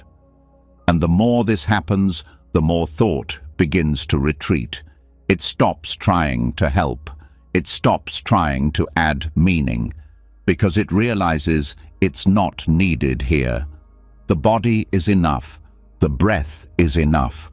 The moment in its raw sensation is enough. And that's where true quiet begins. Not in a thoughtless sky, but in the ground beneath your feet. In the hands you're using to wash a cup. In the neck you feel stretching as you lie down. In the spine that holds you upright as you breathe. Every cell of your body becomes a doorway to peace. Not later, not with practice, right now. Now that awareness has settled deeply into the body and thought has lost its grip through direct, wordless sensation, the silence begins to feel more stable, more natural. But just as the mind starts to rest, another disturbance quietly slips in, more subtle than noise, more refined than distraction. A craving, not for objects, not for pleasure, but for stillness itself. The desire to stay in peace, to maintain emptiness, to keep the quiet going. And in that craving, even if it's spiritual, the noise returns, not through sound, but through tension, through grasping, through the mind once again trying to hold something that can only be received when it's not being chased. This is one of the last illusions on the path to true emptiness, the belief that silence can be possessed. That stillness is something to achieve and keep. But the very act of wanting to be calm is what disturbs calmness. It turns peace into a goal, and the mind, even if it no longer thinks about the past or the future, now starts thinking about being peaceful. That too is thought. That too is a disturbance. Buddhism speaks clearly about this. Craving is not only about desire for pleasure or escape. It includes craving for spiritual states, craving for clarity, craving for insight, and most dangerously, craving for peace. Because this craving wears the robe of wisdom, it hides behind noble intentions. But it still clenches, it still reaches, it still says, "This moment is not enough. I must get somewhere better." And that very idea cuts you off from the place you're trying to reach. Real stillness doesn't respond to pressure. It cannot be manipulated. It arrives naturally when nothing is being added to the moment, when there is no more grasping, when awareness stops chasing and starts resting. This craving can show up in many forms. I was peaceful earlier, why not now? If I breathe deeper, maybe I'll feel stillness again. This practice was working yesterday. All of these are thoughts wearing the mask of care, but underneath they are demands, quiet ones, but demands nonetheless. To move beyond this, the mind must learn how to truly rest, not just in the absence of thoughts, but in the absence of wanting anything from this moment. Not even the desire to stay free of desire. Let the moment be hollow. Let it be plain. Let it be nothing special. This is where true peace waits. You don't have to push away the craving. That would just create another layer of resistance. You don't have to analyze it. You don't have to fix it. You just have to see it clearly, to feel it when it arises. That tightening in the chest, that subtle expectation, that small inner push to keep the silence alive. And when you see it, don't react. Don't get involved. Let it be there. Let it rise and fall. And through your non-engagement, it will weaken. Every time the mind says, hold on to this peace, respond with stillness, not by agreeing, not by arguing, just by letting that thought pass like a leaf on a river. The river doesn't stop for a leaf, and your presence doesn't have to stop for craving. This is how silence deepens, not when it's held tightly, but when it's allowed to come and go like breath. It's not your job to protect peace. Peace does not need protection. It only needs space. It only needs the absence of pressure. The more you relax your grip, the more you notice that peace is not fragile. It doesn't shatter when thought returns. It doesn't disappear because craving appeared. It waits, beneath it all, ready to be seen again once the mind lets go of trying to own it. Try sitting now with no goal. No technique, no expectation. Don't chase stillness. Don't create calm. Just be. And when thoughts rise, let them. When restlessness stirs, feel it. When silence fades, accept it. All of it. This is not failure. This is the path. And in that openness, the strange paradox appears. Stillness is strongest when you don't care if it's there. When you stop craving it, it comes. When you stop needing it to stay, it settles, like water that stops rippling the moment nothing touches it. You begin to trust the silence, not because it's always present in the way you expect, but because you realize it's always underneath. It's not lost. It's only temporarily hidden by the mind's reaching. And when reaching stops, the silence is already here. Even in daily life, this craving shows up. A moment of peace during a walk, followed by the mind saying, "Don't lose this." And then it's gone. Not because peace vanished, but because the craving replaced it. Wanting it too much became the very thing that blocked it. Freedom comes when you stop trying to arrange the moment, when you let go of your ideas about what peace should feel like, how it should last, what it should deliver. Peace doesn't deliver anything. It's not a gift. It's not a transaction. It's a return, a remembering, and it requires nothing. The deepest peace is not the result of a successful practice. It's what's left when practice is no longer needed. When you stop meditating to get somewhere and start meditating because there's nowhere else to be. This is what the old Zen masters meant when they said, when you seek it, you lose it. The seeking is the very act that creates distance.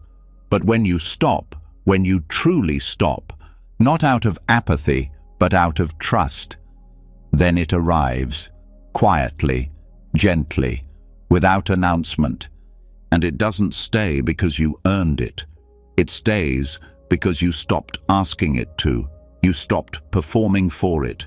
You stopped needing it to reward you. Let yourself be ordinary. Let your practice be plain. Let this moment be simple. If peace arises, let it. If it doesn't, let that too.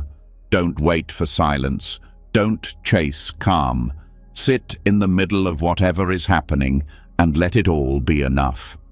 Now that even the desire for peace has been released and the craving for silence has been met with stillness rather than pursuit, something quieter begins to unfold, so subtle it almost feels like nothing. No reaching, no doing, no hoping. But in this space where nothing is being demanded from the moment, what was once thought to be you starts to feel less solid. The one who was watching, the one who was letting go, the one who was aware. This witness, which for so long seemed like the final step, the part that remained still while everything else moved, begins to reveal itself as just another layer, a gentle veil, a final division. And even that can fall away. This isn't something that can be forced. The witness dissolves only when it's no longer needed, when presence is no longer separated from what's present, when awareness stops observing and becomes the very fabric of what is being seen. There is no "I am aware of this." There is only this. For a long time on the path, the witness is useful. It helps create space. It pulls attention away from thoughts and emotions. It allows awareness to step back and observe without getting entangled. But eventually, this stepping back becomes a kind of posture, a position, a subtle self, a final layer of identity saying, "I am the one who is watching." And even though this watcher may be silent, peaceful, and kind, it is still separate, still standing apart from what is. And this separation, even at its quietest, creates division. Buddhist teachings point gently toward this, that the deepest freedom is not in the clarity of the observer, but in the disappearance of the boundary between observer and observed. Not in the one who is aware, but in the falling away of the one altogether. What remains is not emptiness in a negative sense, but the fullness of no one being there to claim the moment. To reach this, nothing new needs to be done. In fact, doing will only strengthen the observer. This step is not about doing, it's about dissolving. The shift begins by noticing how subtle the I still is. The I that says, "I'm aware now. I'm present now." That I is quiet, but it's still a thought, still a center. And as long as there is a center, there is duality. There is someone here and something there. But reality is not split. You can begin to feel this by softening the watching, not turning away, not dulling, but loosening the need to stand apart. Let attention fall not on an object, not on a subject, but on the whole field. Let there be no focus, just open presence. You're not observing your breath. You are the breath. You're not listening to a sound. You are the hearing itself. Not "I hear," just hearing. Not "I feel," just feeling. No one inside, no object outside, just this. At first, the mind will want to reclaim this, to describe it. This is non-duality. This is merging. But even those thoughts pull you back into the witness, into a position. into someone standing just outside the experience. Let even those thoughts go. Don't push them. Don't fight them. Just stop feeding them. Let experience unfold without commentary, without someone to have the experience. This is not blankness, it's not a void. It's life, unfiltered, undivided, raw, complete. There's no longer anyone watching life, just life happening. The breath breathes, sound sounds, thought may even arise, but there's no thinker. It's like waves in the ocean. No one owns them. They just move. And in this, the sense of self quietly vanishes. And when the self is gone, silence deepens beyond anything effort could create. Because silence is no longer something you're in. It's what you are. Not a silence between things. A silence that includes all things, even movement, even sensation, even thought, but without ownership, without center, just unfolding, just being. This state can't be held. If you try to hold it, the witness returns. It can't be maintained. If you try to maintain it, a doer reappears. It's not something you get into. It's something that appears when you stop claiming presence as yours, when there's no one left to practice, just the practice practicing itself. The reason this is so rarely described is because words themselves are a return to duality. The moment you say, "I merged," it's over. The merging never happened to someone. It happened when someone was no longer there, and so this moment can never be remembered properly, never owned, never repeated. It's a gift that arrives when the ground is ready, when all clinging, even to awareness, has fallen. That's why the final instruction is no instruction. Just be, not as a someone who is being, just being. Let what's seen be seen, let what's felt be felt, and let the boundary fall away. It may start as a moment, a flash, a pause between thoughts where everything feels wide, borderless, where you disappear and yet nothing is missing. Over time, these flashes stretch. They last longer, until presence without position becomes the new normal. And the sense of a watcher seems strange, like a game you used to play. Even when the witness returns, and it will, there's no need to resist. Just see it. Don't fight it. Don't follow it. Let it fade like mist in sunlight. The more softly you allow it to appear and dissolve, the more natural the shift becomes. And when the shift stabilizes, life continues. But it feels different, simpler, lighter. There's no one holding it all, no self protecting a story, no one trying to get it right. Just this, just now, and that's enough. Not because you chose to make it enough, but because there's no one left who needs more. This is the end of the journey, not a destination, but a disappearance. The mind no longer tries to escape itself, because there's no longer a self to escape. What remains is pure presence, not yours, not mine, just what is. And in that presence, peace doesn't come and go. It doesn't rise and fall with mood. It doesn't depend on anything, because peace is not a state. It's the absence of division. It's the end of the search.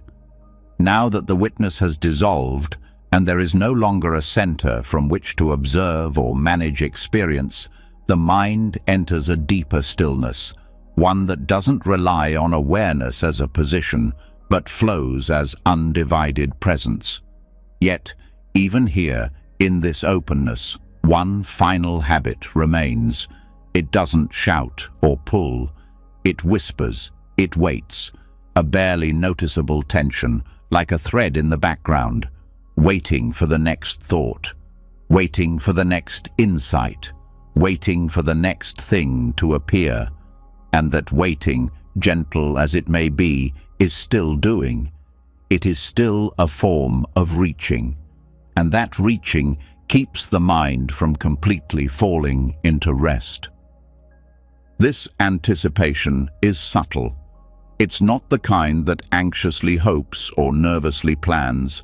It's more refined, more spiritual in disguise. It's the quiet scan for what comes next. The mental posture that leans forward just slightly, ready to catch whatever arises. Even after the self has been seen through, even after thought has softened and awareness has dropped all commentary, there can still be this readiness, a low hum of mental preparation, and as long as it remains, the mind cannot fully let go. In Buddhist language, this is still grasping, not for objects or stories or identity, but for continuity, for the next moment of experience. It's the mind trying to stay in control by staying aware of what's coming, but true awareness doesn't anticipate. It doesn't wait for the next moment to begin. It is the space that allows all moments without reaching for them.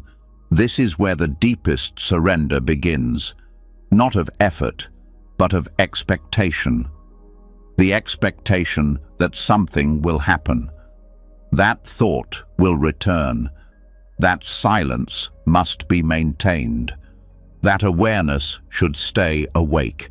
Even this is too much. Even this is extra. Surrendering the next thought doesn't mean trying to stop it. It means giving up the need to be ready for it. It means letting go of the quiet watcher who waits to see what happens.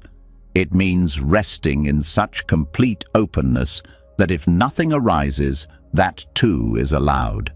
And if something arises, it passes through without being anticipated, without being caught. You can feel this habit if you sit still enough. There's a tension in the center of the forehead, a slight forward tilt in attention, a readiness to register whatever appears. Drop it. Let attention fall back. Not onto anything, just let it fall. Let it dissolve into the field.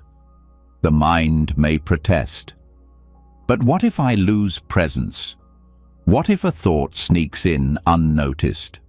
What if I miss the moment? These are just more thoughts, more attempts to manage what doesn't need managing.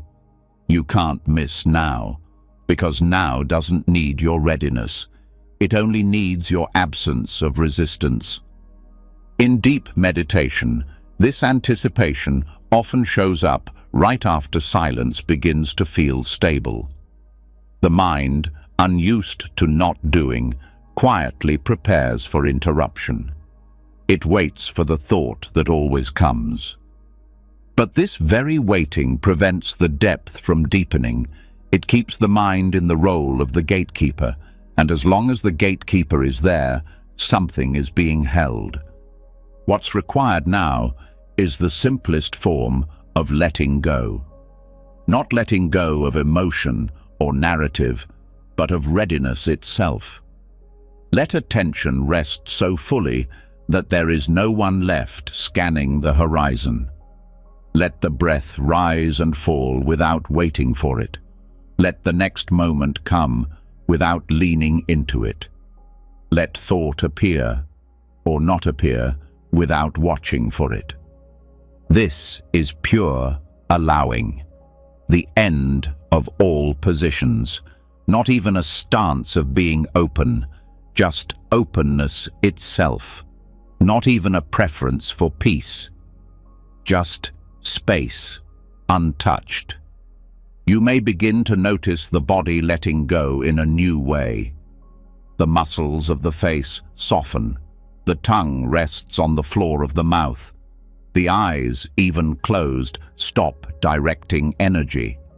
The mind drops back like a leaf falling into water. No splash, no target, just down. And then something rare happens. Thought doesn't disappear, but its cycle slows. Without anticipation to sustain it, the machinery winds down. The next thought may come, but it finds no grip, no waiting hand to receive it, no mind leaning toward it. It lands and dissolves before it has shape. Even awareness, once sharp and vigilant, now becomes soft and peripheral. Not gone, but passive. Present, but uninvested. There is no spotlight, no mental scanner. Just a field, wide and still. From here, the idea of practice fades, because practice suggests repetition, intention, structure. But this space can't be practiced.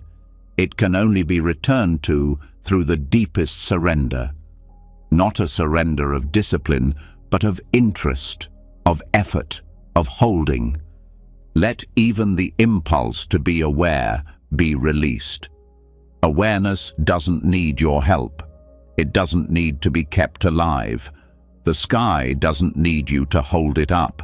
Silence doesn't need you to stay focused. Let all of it go. Let thought rise as it may. Let sensation pass like wind. Let sound come and go. But you, what you thought was you, have no more job, no more control, no more anticipation. What's left is stillness without edges, a stillness that no longer fears movement. Because it is not threatened by the next thing, it is not disturbed by what comes or goes. It doesn't prepare, it doesn't resist, it doesn't care if another thought appears, because it knows it doesn't need to be ready. This is rest, not as escape, but as complete absence of strategy. You are no longer the meditator, no longer the seeker, no longer the one watching from behind the curtain. The curtain has dropped, the play has ended, but the stage remains. Lit by a light that needs no source. And even if a thought comes now, even if it brings a story or a judgment, it fades quickly, because there's no one left waiting to hear it. It passes like a whisper in an empty room. You are not the breath, not the silence, not even the witness. You are what remains when all roles have been dropped and nothing is expected next. Now, let the next moment unfold as it will. No tension, no guarding. Let thought arise without meeting it. Let stillness be interrupted without resisting it. Let everything pass through this space as if through open air. You have surrendered the next thought, and in that surrender, you've touched the deepest form of rest, not because the mind is silent, but because you no longer live at the center of what arises. Stay here. Nothing more is needed. You've just taken a journey few ever dare to take, not outward into the world, but inward, into the silence most people spend their whole lives avoiding. One by one, the layers of noise fell away.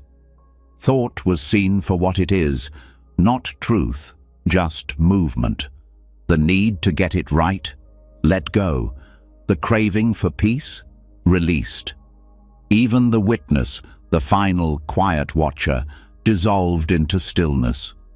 And what remained wasn't blankness. It wasn't emptiness in the hollow sense. It was openness, space, freedom. The kind of peace that doesn't come and go because it's not something you do. It's what you are when you stop trying to be anything else.